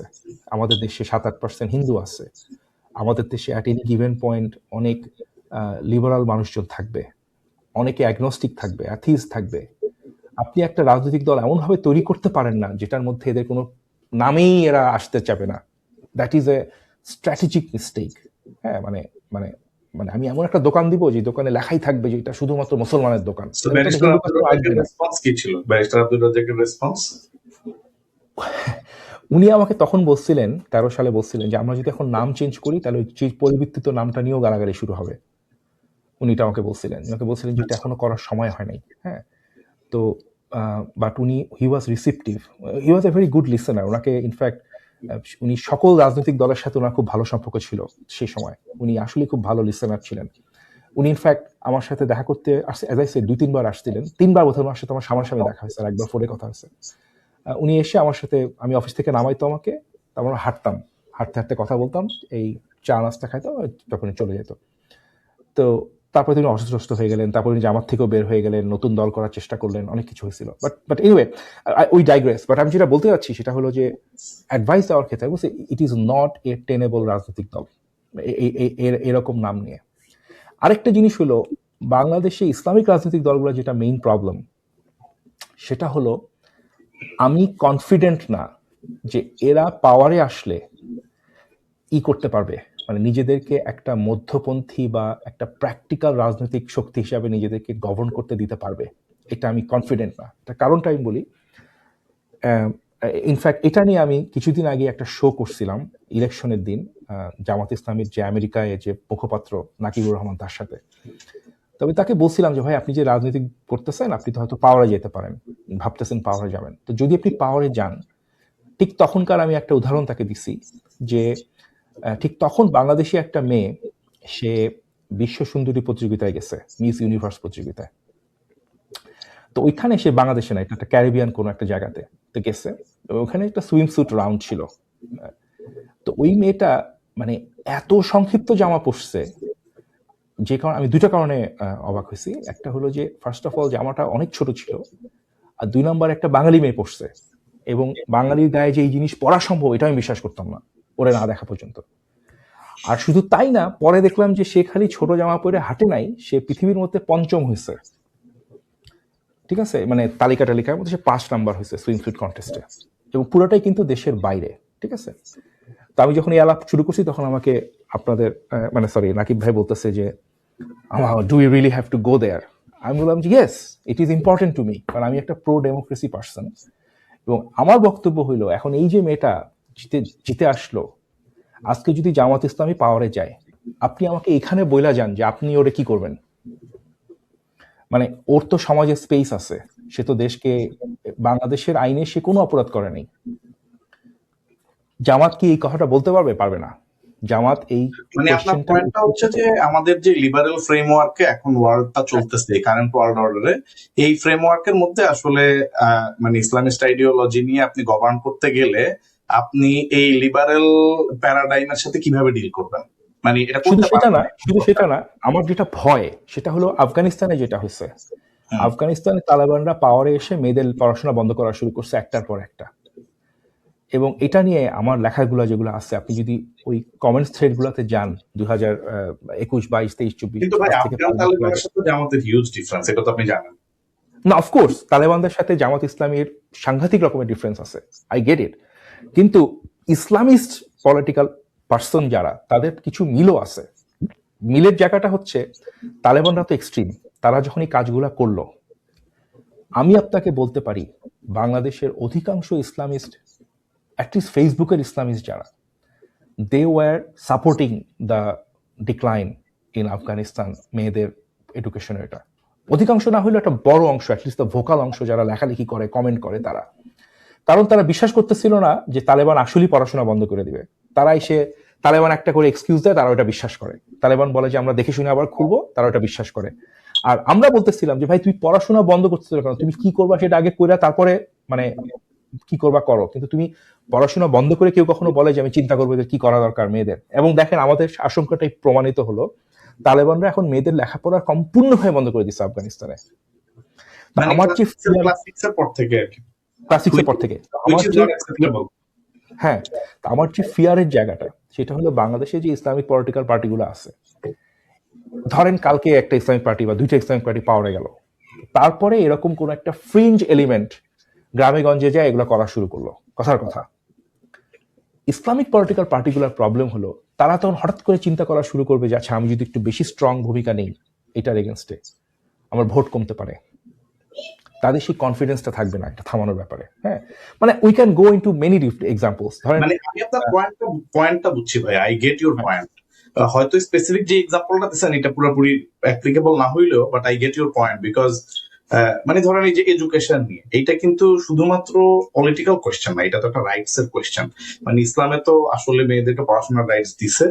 বড় জোর তারা বলতে পারতো যে আমরা হচ্ছে সেপারেট ইনফ্রাস্ট্রাকচার বানায় দিব, কিন্তু আলটিমেটলি আপনি যেটা বলছেন, they just gave excuses after excuse. আমি অনেস্টলি আপনারা বলি, in the beginning I was also believing their excuse যে maybe they will take 1 year or 2 years, but then now it's been 5 years and there's no point I should give benefit of doubt anymore যে না না, তারা। এখানে কোনো বেটি কোনো প্রশ্নই আসে না। এটা কি ওদের কখনো তারা ক্লিয়ার ছিল না অ্যাবাউট দিস। হ্যাঁ, এবং তো ওরা ওদের আচ্ছা, ট্রাইবাল প্র্যাকটিসটাকে ইম্পোজ করছে and they gave this level of Islam আর কি। সো ইসলাম, হ্যাঁ, এবং ইসলামিক পার্টিকুলার যে একটার পর একটা প্রবলেম যেটা, সেটা হলো কেউ যখন ইসলামিক অ্যাডমিনিস্ট্রেটর হয়, ধরেন আমি একটা ইসলামিক পার্টির একটা মেয়র বানাইলাম, কথার কথা, ঢাকাতে, হ্যাঁ, মেয়র বানাইলাম, সে খুব ইসলামিক লোক, সে ইসলামিক পার্টির ব্যানারে ইলেকশন করে মেয়র হয়েছে, তার পার্টির নাম ছিল বাংলাদেশ ইসলামী পার্টি, জামাতে বাদ দেন, বাংলাদেশ ইসলামী পার্টির ব্যানারে সে ইলেকশন করে সে ঢাকার মেয়র হলো, সে গুলশানের মেয়র হলো, ধরেন কথার কথা, ঢাকা নর্থের মেয়র হলো।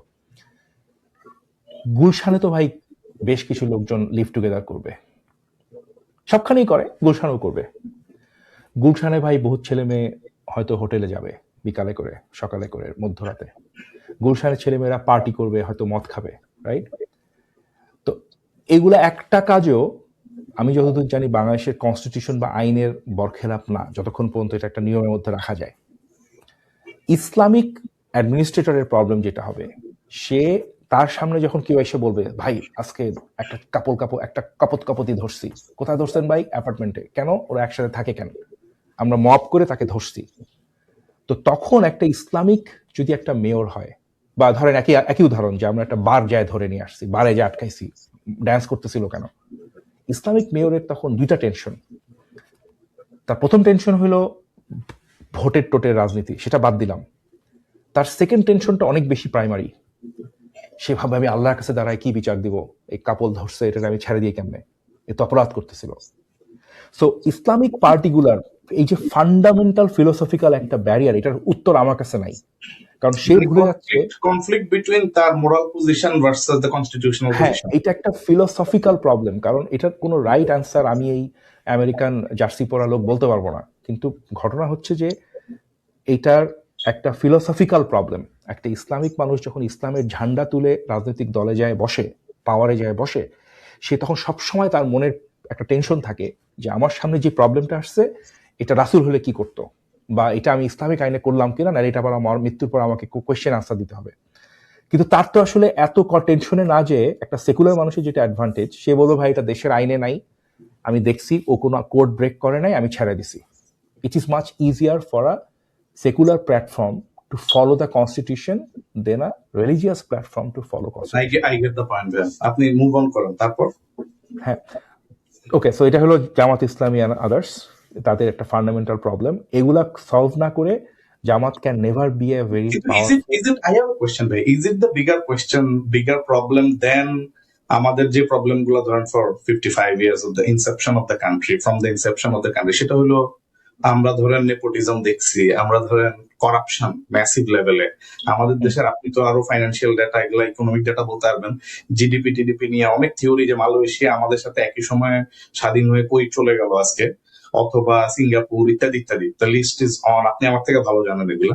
সো মাই কোয়েশ্চেন ইজ, অনেকেই বলে যে এই করাপশনটাকে আমরা হ্যান্ডেল করতে পারি নাই, আমরা এই যে গোত্রবাদী স্বজনপ্রীতি, ধরেন আমার পার্টির লোকই সব পাবে বা আমার লাঠিয়াল বাহিনী সব পাবে, এটার জন্য প্রসেস ব্রেক করা, কোন ইনস্টিটিউশনাল বিল্ড করতে না দেওয়া, এই জিনিসগুলো এবং আমলাতান্ত্রিক দুর্নীতিকে আমরা থামাইতে পারি নাই, ওই জায়গাগুলোতে তো ধরেন মানে প্রুভেন, আপনিও নিশ্চয়ই এগ্রি করবেন, ধরেন ইসলামী bank as a test case when it was, মানে আমি এই বর্তমান সময়ের কথা বলছি না, when it was really at its golden time, তখন বলাই হইতো যে এটা জামাতের লোকজন চালায়, কিন্তু এটা দুর্নীতি মুক্ত চলে বইলা এটা পুরা সাউথ, মানে it was one of the best reputed bank in like internationally as well. So এই যে জায়গাটা, যে আপনি দুর্নীতি মুক্ত পরিচালনা গভর্নেন্স দিতে পারেন, আপনার মধ্যে ওই মোরাল, আপনি যেটা বললেন যে আল্লাহর সামনে কেমনে দাঁড়াবো, ওই ভয়ে সে যেরকম মানে কনস্টিটিউশনের সাথে কনফ্লিক্ট হলে সে একটা বেকায়দায় পড়ে যায়, আবার ওই ভয়ের কারণে সে দুর্নীতি কম করে।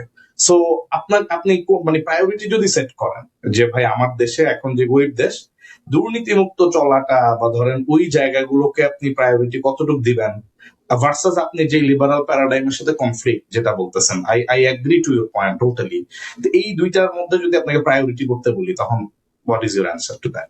আমার অ্যান্সার হচ্ছে, দেশে যদি ডেমোক্রেসি ঠিক মতো রাখা যায় এবং আমরা যদি গ্যারান্টি দিতে পারি যে জামাত আসুক, তালেবান আসুক, হেফাজত আসুক, যেই আসুক, বিএনপি আসুক, আওয়ামী লীগ আসুক, 5 বছরের মাথায় ফেয়ার ইলেকশন দেশে হবে, I have no problem anyone coming to power and exercising their philosophy. কারণ আমি নিশ্চিতভাবে জানি আমার না পোষাইলে 4 বছরের মাথায় আমি 5 বছর মাথায় চেঞ্জ করতে পারবো। এই কারণে আমি প্রো ডেমোক্রেটিক রিফর্মগুলোর পিছনে এত গুরুত্ব দেই, কারণ আলটিমেটলি আমাদের এইসব আলোচনা অল বিকামস আননেসেসারি যদি গ্যারান্টি থাকে যে 5 বছরের মাথায় জামাত যদি পাওয়ারে আসে, দেশ চালাতে না পারলে বিএনপি চলে আসবে বা আওয়ামী লীগ চলে আসবে বা এনসিপি চলে আসবে, তাইলে আমাদের কোনো টেনশন নাই। কারণ তাইলে সবাই বাধ্যতামূলকভাবে নিজেদেরকে প্র্যাকটিক্যাল বানায় রাজনীতি করবে। এটা হচ্ছে আমার final answer. So all we have to do have this respect on democracy and people's বিশ্বাস। So in that sense what you just said makes perfect sense. এই মুহূর্তে যদি দেশের মানুষ মনে করে যে ভাই দেশে প্রচুর দুর্নীতি, আমি দরকার হলে 5 মাস মটট খাবো না, বিশ্ব সুন্দরী করবো না, দেশটা হোক, স্টেবল হোক, হ্যাঁ, করতে যায় যদি দেখে যে না জামাত অনেক আকাম করতেছে কিন্তু আবার দেশও ভালো চলতেছে, 5 বছর পর যদি মানুষের মনে হয় যে ওকে ভাই দেশ তো এখন ঠিক হয়ে গেছে, এখন কিছু বিশ্ব সুন্দরী প্রতিযোগিতা চালু হোক, বিএনপি আসা শুরু করুক, তাকে ভোট দিয়ে আনুক, হ্যাঁ, আমার কোনো সমস্যা নেই। কিন্তু বাংলাদেশে এটা ভয়ের ব্যাপারটা হলো, যে কেউ যদি পাওয়ারে যায় আবার ইলেকশন বন্ধ করে দেয়, then you are stuck with another brand of problem, তাই তো? এটা হচ্ছে ultimate answer. But going back to your thing, আমি যেটা মনে করি ইসলামিক রাজনীতি দলগুলো যেটা করা উচিত, যেহেতু as an free willing adviser I will say this, Islamic রাজনৈতিক দলগুলোর করা উচিত হচ্ছে লিবার্টারিয়ান পলিটিক্স। লিবার্টারিয়ান পলিটিক্সের মানেটা হচ্ছে যে আমার ধর্ম আছে, আমি খুব অনেস্ট, যেমন আমার মেয়ে তো আর ওই জামা পরে বিশ্ব সুন্দরী প্রতিযোগিতা করতেছে না, সো আমার কোনো টেনশন নাই ও আরেকজনের মেয়ে কি করে, বা আমার ছেলে এটা করতেছে না, আরেকজনের ছেলের সাথে থাকে কিনা এটা না আমার কোনো টেনশন নাই, ঠিক আছে? However I want my right, সেটা হচ্ছে যে আমার মেয়ে যখন হিজাব পরে দোকানে যাবে তাকে যেন কেউ বদার না করে, আমার মেয়ে যখন নেকাব পরে চাকরি ইন্টারভিউতে যাবে তাকে যেন কেউ বদার না করে। অন দ্য আদার হ্যান্ড কেউ যদি আবার বিকিনি পরে প্রতিযোগিতা করতে চায় তাকে আমি বদার করার আমার কোনো দরকার নাই। এটা হচ্ছে লিবার্টারিয়ান থিঙ্কিং এর একটা খুব ছোট একটা উদাহরণ। হ্যাঁ, মানে হচ্ছে মোরাল পুলিশিংটা কি রাখতে চাচ্ছেন না? I got your point. হ্যাঁ, মানে আমার কথা হলো আমার রাইট যেন প্রোটেক্টেড হয়। ধরো টিভির ক্ষেত্রে আমি 10টা টিভি চ্যানেল দিব, আমার টাকা হয়েছে আমি টিভি চ্যানেল দিব, মেক শিওর করবা আমার টিভি চ্যানেলে নাশিদ হবে, হামনাথ হবে, এটা যেন কেউ আটকাইতে না পারে আইন করে গুটি চাইলা। অন দ্য আদার হ্যান্ড তুমি তোমার টিভি চ্যানেল খুলে ওখানে খোদা রাসুল্লে গাইলাও তোমার যদি ইচ্ছা থাকে। It is a very philosophically very rigid point of view that I have. ভাই তোমার যদি নাস্তিকতা করার ইচ্ছা থাকে তুমি টিভি চ্যানেল খুলে গাইলাও না। আল্লাহ রসুলকে আপনি যেটা বলছেন এটা তো ভাই ডেমোক্রেটিক ফ্রেমওয়ার্কেও ব্লাসফেমি ল অনেক দেশে আছে, যেমন পাকিস্তানে আছে ফর এক্সাম্পল। আপনি যদিও আমি জানি যে লিবার্টারিয়ান মাইন্ডসেট থেকে ব্লাসফেমি লটা সাপোর্ট করেন না, বাট আপনি তো করেন না, আই নো দ্যাট, বাট ধরেন if it's approved by like peoples will, ধরেন যে ব্লাসফেমাস ল, তখন তো মানে পয়েন্টটা হচ্ছে যে আপনি যদি এরকম একটা একটা করে পয়েন্ট ধরেন, পিপল এখন সাপোর্ট দিল বাংলাদেশে, পিপলসের উইল কিন্তু খুব ডেঞ্জারাস জিনিস। আমি যদি কালকে ভোটে দেই যে বাংলাদেশের অনেক এক্সট্রিম কতগুলো জিনিস, আমি উদাহরণ দিচ্ছি না, যে এটা হইতে হবে, পিপল কিন্তু ভোট দিয়ে ওটাকে জয়যুক্ত করবে। এক্স্যাক্টলি, ঠিক আছে? আমি যদি কালকে অনেক স্ট্রিক্ট কতগুলো জিনিস বলে দেই যে XYZ করলে ঠ্যাং ভেঙে দিতে হবে, ওইটা করলে পেনিস কেটে দিতে হবে, এগুলো সব ভোটে জিতবে। হ্যাঁ, সো পিপলের উইল থাকা মানেই কিন্তু যে ওই উইলটা সিভিল তা কিন্তু না। হ্যাঁ, সো এই কারণে এডুকেটেড এবং মোর প্রুডেন্ট পিপলের ফিলোসফিক্যাল উইল এবং অ্যাকোমোডেশন থাকা খুব জরুরি। হ্যাঁ, মানে একটা higher level, higher thinking beings have to come up with a higher settlement. হ্যাঁ, কিন্তু ভাই তাইলে তো এই যুক্তিটাও আসতে পারে যে আপনি বেসিক্যালি অন ওয়ান হ্যান্ড আপনি মোরাল পুলিশিং চাচ্ছেন না, কিন্তু আপনি আবার একটা ফিলোসফিক্যাল পজিশনকে কিন্তু পাবলিকের উপর ইম্পোজ করতেছেন। এই ডিবেটটা যদি কেউ বলে যে আপনি একটু কার্ভড ভার্সন, একদম হাইপার ডেমোক্রেসি, যেখানে সবার বক্তব্য সমান, আমি এটা বিশ্বাস করি। কনস্টিটিউশনটা আবার একেবারে হাইপার ডেমোক্রেটিক সবসময় কোনো দেশই করে না ভাই। ফর এক্সাম্পল, কনস্টিটিউশনের একটা ফিলসফি হচ্ছে দুর্বলকে প্রোটেক্ট করা। হুম, এটা হচ্ছে কনস্টিটিউশনের একটা একটা গুরুত্বপূর্ণ কাজ। ইনফ্যাক্ট আইনের একটা ফিলোসফিক্যাল কাজই হচ্ছে দুর্বলের প্রোটেকশন। তো ধরেন পৃথিবীর কোনো ডেমোক্রেসিতে সমকামীর সংখ্যা বেশি হবে না, হিজড়ার সংখ্যা বেশি হবে না, হ্যাঁ, পায়ুকামীর সংখ্যা নর্মাল কামির থেকে বেশি হবে না। হ্যাঁ ট্রান্সজেন্ডার। হ্যাঁ, এখন কনস্টিটিউশনের কাজটা হচ্ছে এই সব কিছুকে গণভোটে ছেড়ে দেওয়া না। এটা কোনো প্রুডেন্ট কনস্টিটিউশন করে না। তারা যেটা করে সেটা হচ্ছে একটা ফ্রেমওয়ার্ক দেয় যে ওকে ঠিক আছে, সমাজের কিছু দুর্বল বা উইক জনগোষ্ঠীকে আমরা প্রোটেক্ট করব, এটা পার্ট অফ আওয়ার জব। তো এটা নিয়েই কনস্টিটিউশন তৈরি হয়, ঠিক আছে। এবং এইটার বেনিফিট, এই যে আমরা যারা আমেরিকাতে আছি, আমরা তো এটা নিয়ে কথা বলা মানে আমরা তো হিপোক্রেট হয়ে যাব আমরা যদি এটার এগেনস্টে কথা বলি।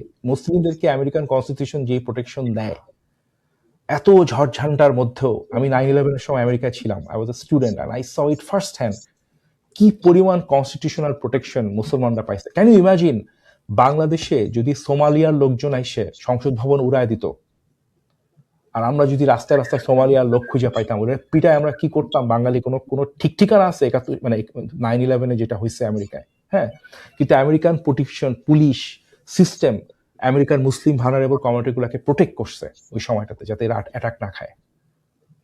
তা আমরা তো এটা নিজের চোখে দেখছি, তাই না? এখন যেমন এই যে কিছুদিন আগে, অত বেশি ডিটেলস উদাহরণে যাচ্ছি না, বাট মুসলমানদের নিয়ে তো আমেরিকাতে গ্যাঞ্জাম লেগেই থাকে, হ্যাঁ, ভাই হিজাব পরা নিয়ে। আপনার পয়েন্টটা আমি বুঝছি। আপনি যে ডেমোক্রেসিকে ইনস্টিটিউশনালাইজ করতে চান, এই পয়েন্টে এখন আমি বিএনপির মূল্যায়নে আসি। এই যে ধরেন গণভোট 70% ভোট পাইলো, গণভোটটাকে বা 68% হোয়াট এভার ইট ইজ, তো গণভোটে নিয়ে তো হিপোক্রেসিটা ভেরি ক্লিয়ার।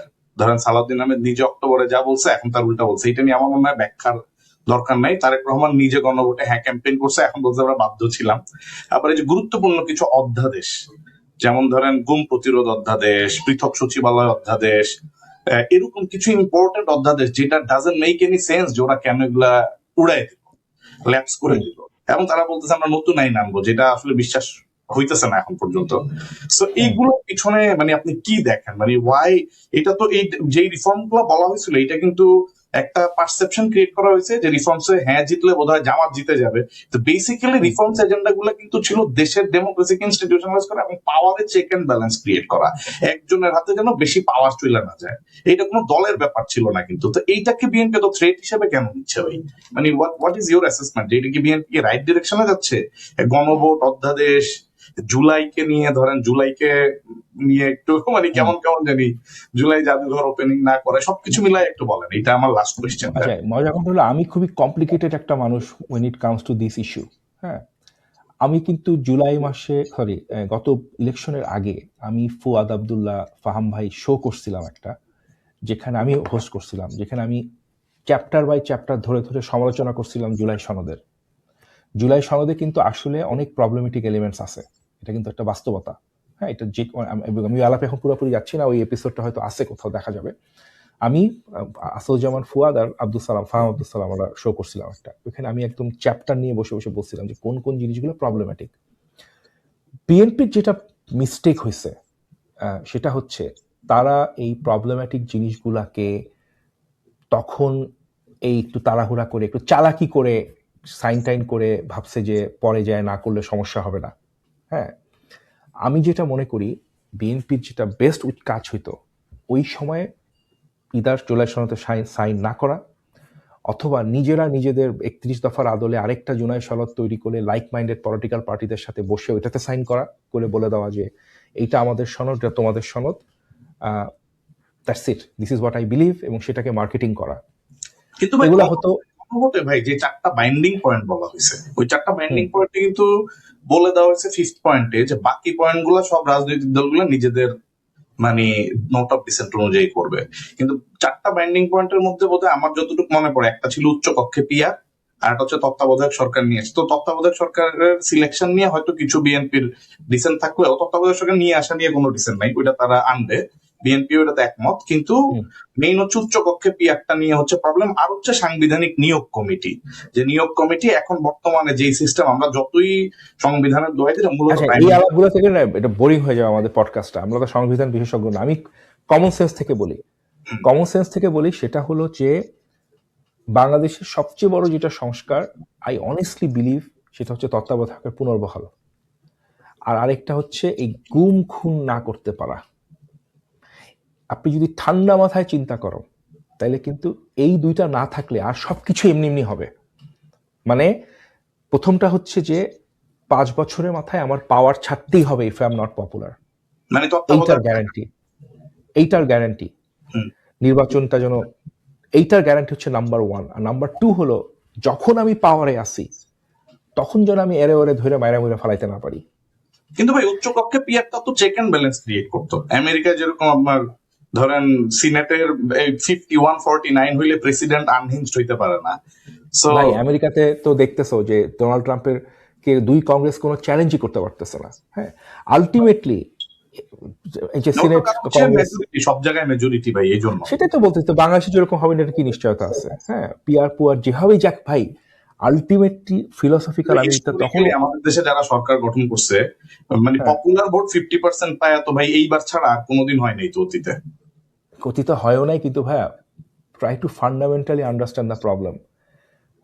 সংবিধানে তো হাসিনাও কত কিছু লিখে গেছিল যে এই কেউ আমাকে ফালাইলে তার ফাঁসি হবে, কোনো মিলিটারি জেনারেল কু করতে পারবে না, এসব তো সে লিখছিল। মানে আমি বুঝতে চাচ্ছি ভাই উচ্চকক্ষে পিয়ার হইলে বিএনপির প্রবলেমটা কি ছিল? বিএনপি কি প্রবলেম সেটা আমি বলতে পারবো না, বাট মেইন প্রবলেমটা হইলো যে বাংলাদেশে রাজনৈতিক কালচারের একটা মেইন এলিমেন্ট হচ্ছে এখানে কেউ কারো কথা শোনে না। হুম। হ্যাঁ, মানে বিশেষ করে আস্থা নেই, পাওয়ারে যে যখন যায় সে আস্থা তখন নেই। সবকিছু বোঝে, সে তখন সবকিছু বোঝে। তার আর কোনো জ্ঞানেরও অভাব থাকে না, তার আর বিবেচনার কোনো অভাব থাকে না, কারণ সে তো পাওয়ারে যায় বসছে। বাঙালি কোনো রাজনীতিবিদ যখন বিপদে পড়ে কুই কুই করা শুরু করে, অনেক বিপদে পড়লে তখন তারা একটু মানুষের কথা টথা শোনে। বাট যেই দিন তারা পাওয়ারে চলে যায়, হ্যাঁ, আমার কাছে অ্যাটলিস্ট 2-3টা জেনারেশন অফ পলিটিশিয়ানের হিস্ট্রি আছে পার্সোনাল অ্যাকুইন্টেন্স থেকে বা বই পুস্তক থেকে। কোনো পলিটিশিয়ান বাংলাদেশে পাওয়ারে থাকা অবস্থায় নিজেকে দুর্বল ভাবে না, কারো কথা শোনা দরকার এটাও ভাবে না, এবং সে জানে সে কিন্তু ভাই সবকিছু বোঝে। আপনি যেটা বললেন আমি আপনার সাথে একমত যে তত্ত্বাবধায়ক আসা আর হচ্ছে গুমখুন না করা, এবং একই সাথে আপনি বললেন যে আমাদের বর্তমান প্রাইম মিনিস্টার তারেক রহমানের কথা বললেন যে উনি খুব গুড লিসেনার। উনি কিন্তু অনেক প্রশংসিত হয়েছেন সোফার উনার ডাউন টু আর্থ অ্যাপ্রোচের কারণে, এন্ড ওভারঅল হি মানে অ্যাজ এ পার্সন উনাকে কিন্তু মানুষ ভালোভাবে নিচ্ছে সোফার। মাই কোয়েশ্চেন ইজ যে ধরেন একটা চেক এন্ড ব্যালেন্স ক্রিয়েট হইলে যদি উচ্চকক্ষে পিআর হয়, অথবা আচ্ছা ওইটা বাদ দেন আপনি, নিয়োগ কমিটি আমাদের দেশে কিন্তু আমরা জানি যে দলীয়করণ বা ধরেন স্বজনপ্রীতি প্রবলেম গুলো প্রচুর। এখন নিয়োগের ব্যাপারে আমরা জানি যে ঐতিহাসিকভাবে যেই দল ক্ষমতায় থাকে সে ধরেন সিইসিও নিজের পক্ষের লোক দিবে, সে মানবাধিকার কমিশনের চেয়ারম্যানও নিজে দিবে, অডিটর জেনারেলও নিজের লোক দিবে, ইত্যাদি ইত্যাদি। সো অ্যাটলিস্ট সাংবিধানিক পজিশন গুলোতে যে নিয়োগ কমিটি হবে 2-3 দলের সংসদে সব দলের সমন্বয়ে, ওগুলো করলে তো আসলে মানে আস্থাটা বাড়তো না? আপনার কাছে কি মনে হয় যে একটা ইনস্টিটিউশনাল অ্যাপয়েন্টমেন্ট, এইটা কিন্তু আপনি দেখেন ওই যে আমাদের Zia. You and I agree on this. Hmm. You and I agree on this. What we do not know, BNP কেন করলো না সেটা উত্তরটা তো আসলে আমাদের কাছে নাই। আচ্ছা। হ্যাঁ, তারপরে গুমের এটা তারা কেন করতে দিল না, উত্তর আমাদের কাছে নাই। হ্যাঁ, এগুলা কোনো ভালো কাজও হয় নাই। এবং বিএনপি পলিটিক্যালি একটা বিপদে পড়ছে এখন। তারা আবার এই সপ্তাহ থেকে হয়তো চেষ্টা করবে কি বলে জনসংযোগ করবে, মানুষকে বোঝানোর চেষ্টা করবে তারা এটা বিপক্ষে না ইসি। তারা একটা পলিটিক্যাল ইসে পড়ছে, ঝামেলার মধ্যে পড়ছে। এবং সেটার কারণটা আমি যে শুরুতে বললাম যে শুরুতে যদি তারা অনেস্ট কাজটা করতো যে যারা যেটা মানে না সেটা সাইনই করবে না, হ্যাঁ, দরকার হলে ইলেকশন 6 মাস পরে হবে, আমি এগুলা মানবো না, আমি যে মানে তাহলে বেটার হইতো। কিন্তু এই যে চালাকি করে একটা জিনিস সাইন করে এখন আবার সেটা ইমপ্লিমেন্ট না করার যে ব্যাপারটা, আবার মুখে বলা আপনারা হ্যাঁ ভোট দিবেন, তারপর আবার সেটা না করা, এটা কোনো ভালো রাজনীতি হয় নাই। এটা বাংলাদেশে, আপনি যেহেতু বিএনপির ইনার সার্কেলের অ্যাডভাইজার বা আমি কোন ইনার সার্কেল ট্র্যাকের কোন অ্যাডভাইজার না, আমার সাথে অনেক লোক কথা বলে, বিএনপির অনেক ইম্পর্টেন্ট লোক কথা বলছে বা এখন হয়তো যে ধরেন 68% ভোট রেফারেন্ডাম, মানে আমি একটু ঘাটাঘাটি করতেছিলাম যে রেফারেন্ডাম মানে নাই এরকম হিস্ট্রি বোধহয় শুধু হিটলার জার্মানিতে করছিল আর কাশ্মীর ইস্যু নিয়ে বোধহয় নরেন্দ্র মোদী টুদি করছে, বাট জেনারেলি রেফারেন্ডাম তো মানা হয় ভাই। আপনার কাছে মনে হয় না এটা নিয়ে বিএনপি ফিউচারে হইলেও ঝামেলায় পড়বে? লিগ্যাল ঝামেলার কথাই বলতেছি আমি। ভাই বাংলাদেশের রাজনীতিতে কে ঝামেলায় পড়বে পলিটিক্যাল, এটা বলাও খুব মুশকিল, কারণ বাংলাদেশের ভোটের রাজনীতিতে গ্রামে বাড়িতে 2 কেজি চাল দিলে আসলেই মানুষ ভোট দেয়। হ্যাঁ, এবং মানুষের মানে এক্সপেকটেশনস, আন্ডারস্ট্যান্ডিং, ফিউডাল লাইনে কে ট্র্যাডিশনাল বিএনপি, কার 14 গোষ্ঠী বিএনপি, কার 14 গোষ্ঠী নৌকা, এইসব ভেবে ভেবে মানুষ ভোট টোট দেয়। হ্যাঁ, সো আলটিমেটলি আমাদের অনেকগুলো জিনিস যেগুলো নিয়ে আমরা খুব রাইলড আপ থাকি, খুব টেনশনে থাকি এডুকেটেড পিপলরা, সেগুলো হয়তো অনেক মানুষের কনসার্ন না। এই কারণে আমার মেইন প্রবলেম হলো we all need to be very vigilant about freedom of speech, election integrity, এবং হলো এই তত্ত্বাবধায়ক সরকারের ব্যাপারটা, আর গুমখুম গুম না খুন। হওয়া। হ্যাঁ, এই 4টা জিনিসকে আমার যে অ্যাক্টিভিজম এগুলাকে ঘিরে আমি I will not late freedom of speech go আওয়ে, I will not late human rights বা গুম খুম ফেরত আসা, I will not let a stolen election. হ্যাঁ, এগুলা হচ্ছে আমার বাউন্ডারিজ। হ্যাঁ, এটা হচ্ছে বাউন্ডারি। এগুলা না থাকলে দেশের মধ্যে মানুষ কি করতেছে, কোন রাজনৈতিক দল কি করলো, এটা ফলাফল তারা ভোগ করবে। ঠিক আছে। ইলেকশন আর আরেকটা জিনিস হলো, মানে আপনার পয়েন্ট আমি বুঝছি, আপনি বলতেছেন এই যে চাঁদাবাজি বা ধরেন মারামারি যদি করে, people will just give them the punishment in 5 exactly 5 years. হ্যাঁ, আমেরিকাতে হয় না? আমেরিকাতে তো ট্রাম্প কত কিছু করতেছে, রাস্তায় কি কেউ নামছে নাকি? আমেরিকার পুরা মানে জিও পলিটিক্যাল ভবিষ্যৎ ধ্বংস করে হয়ে যাচ্ছে আমাদের চোখের সামনে। হ্যাঁ, কিন্তু রাস্তাতে তো কেউ নামতেছে না, মানুষ ওয়েট করতেছে যে মিড টার্ম ইলেকশন দিয়ে বাইর করে দিব, 4 বছর পর ভোট দিব না, মানুষ এভাবে থিঙ্কিংটা করে। হ্যাঁ, তো বাংলাদেশও তাই হবে। মানে আমরা যেরকম ভাবি যে এটা এইবারই সব লেখা টেখা নিতে হবে কাবিন নামার মতো। হোপফুলি আমরা ওই ইনস্টিটিউশনাল ডেমোক্রেসিতে যাইতে পারবো। আপনি খুব মানে চমৎকার কিছু কথা বলছেন, এবং আমি আপনার ওই রেড লাইন গুলা, বাউন্ডারি কন্ডিশন গুলোর সাথে ভাই একমত যে আসলে no matter what we need to at least all of us come to the common terms যে আমরা এই রেড লাইন গুলা কেউ ভায়োলেট করবো না। এইটা সিভিল সোসাইটি বা পলিটিক্যাল পার্টি সবাই। তো আমি ভাই আজকে অনেকক্ষণ কথা বললাম, and it's really nice to talk to you. আপনার সাথে কথা বলতে ইচ্ছা করে। আমি আজকে এখানে শেষ করবো। আপনি শেষ 1 মিনিট, জাস্ট 30 সেকেন্ডস থেকে 1 মিনিট যদি এনসিপি কে নিয়ে কিছু বলতে চান, আপনি স্পেসিফিক্যালি এটা নিয়ে কিছু বলেন নাই, তাদের উদ্দেশ্যে আপনার কোনো কথা বা criticism, advice, what ever it is. আমি মনে করি এনসিপির ভবিষ্যৎ খুব ভালো, বাট ভবিষ্যৎ বলতে কতদিনের ভবিষ্যৎ সেটা নিয়ে ডিবেট আছে। এটা কি 15 বছর না 10 বছর, সেটা নিয়ে ডিবেট থাকতে পারে। বাট বিএনপি এবং আওয়ামী লীগ, পার্টিকুলারলি এই যে বর্তমান যে গুপ্ত সুপ্ত রাজনীতি শুরু হয়েছে, এবং বিএনপি এবং আওয়ামী লীগের যে স্ট্রাকচারাল প্রবলেমটার কথা আমি বললাম, যে এই দল দুটাতে আধুনিক বা কোয়ালিফাইড মানুষের ঢোকার কোনো পথ নাই। কারণ আজকে যদি কথার কথা, just for a lack of a better example, ধরেন আজকে টক শোতে খুব ফেমাস, খুব ভালো কথা বলে এরকম একটা নতুন রাজনীতিবিদ সে যদি বিএনপিতে ঢুকতে চায়, তাকে কিন্তু ঢুকানো খুব ডিফিকাল্ট। কারণ সে যদি ঢুকে তার পরের দিন সে মুখ খুলে কথা বলতে পারবে না আগে যেভাবে বলতো। তাকে তখন সাথে সাথে একটা লেয়ার্স আপন লেয়ার স্ট্রাকচারের মধ্যে যায় পড়তে হবে। হ্যাঁ, সে একটা ভেড়া হয়ে যাবে।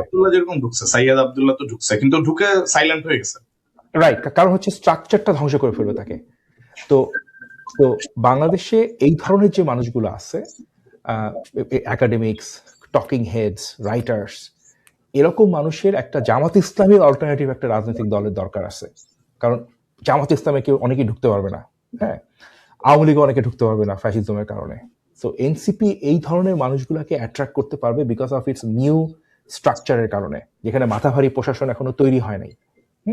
তো এটা একটা সুবিধা, এনসিপি এই ক্লাসের মানুষগুলাকে ঢুকাতে পারবে। এবং এটার কিছু, যদিও এটা ডিপেন্ড করবে নাহিদ ইসলাম, হাসনাত, এদের এক্সিকিউশন অ্যাবিলিটির উপরে, কিন্তু বাংলাদেশে সত্যিকার অর্থে কম্পিটেন্ট পয়েন্ট যেটা বলছেন ভাইয়া যে শিবিরের অনেকে জামাতে যায় না, I don't know if the data is correct, someone claimed barrister Fuad, যদি ওটা ট্রু হয় তাহলে ওইটার তো একটা বিরাট অংশ, মানে ওইটাও একটা অ্যাডভান্টেজে যাইতে পারে NCP. We don't know the real data, but maybe.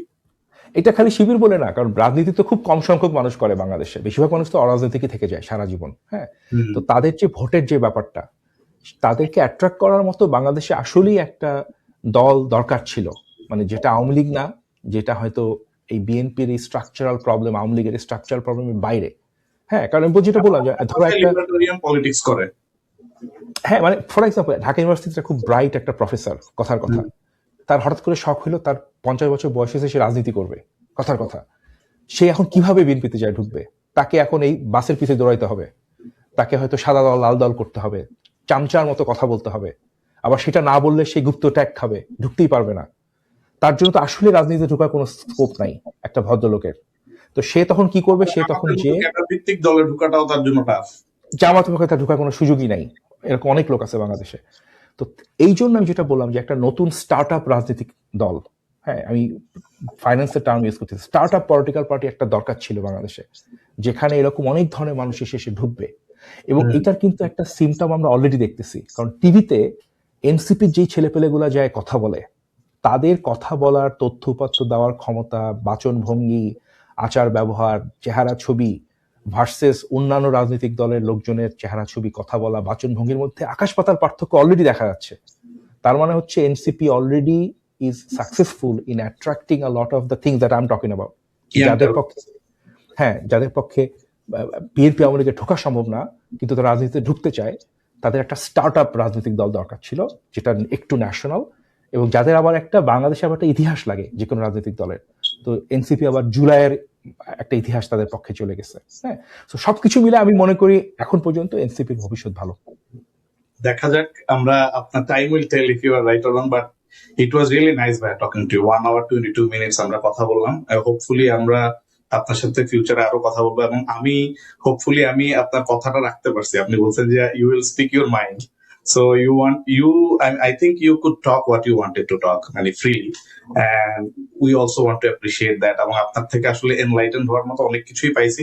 Some of the issues, of course, I disagree with your opinion, but at least, I mean, this is the civil society that we want. Everyone will come to the table and talk, and we agree to disagree. অনেক কিছু আপনি যেগুলো ভবিষ্যৎবাণী বললেন, আপনার প্রচলিত রাজনৈতিক দলগুলো নিয়ে কিছু হতাশার কথা বললেন, আপনি ডেমোক্রেসিকে ইনস্টিটিউশনালাইজ করার স্বপ্নের কথা বললেন, আবার এনসিপির সম্ভাবনা বললেন, জামাতের সংকটের কথা বললেন। এগুলো সময় প্রমাণ করবে যে কতটুকু রাইট অর রং, বাট আমার মনে হয় যে আলোচনা মানুষকে চিন্তার খোরাক দিবে অনেক, আপনার আলোচনাগুলো যারা শুনবে দর্শকরা। আমি with that I would like to conclude today. Thanks a lot, আপনি সময় দিচ্ছেন আমাদেরকে। আমরা এখানে শেষ করছি আজকে। দেখা হবে অন্য কোনো সময়, অন্য কোনো এপিসোডে। আসসালামু আলাইকুম ওয়া রাহমাতুল্লাহ।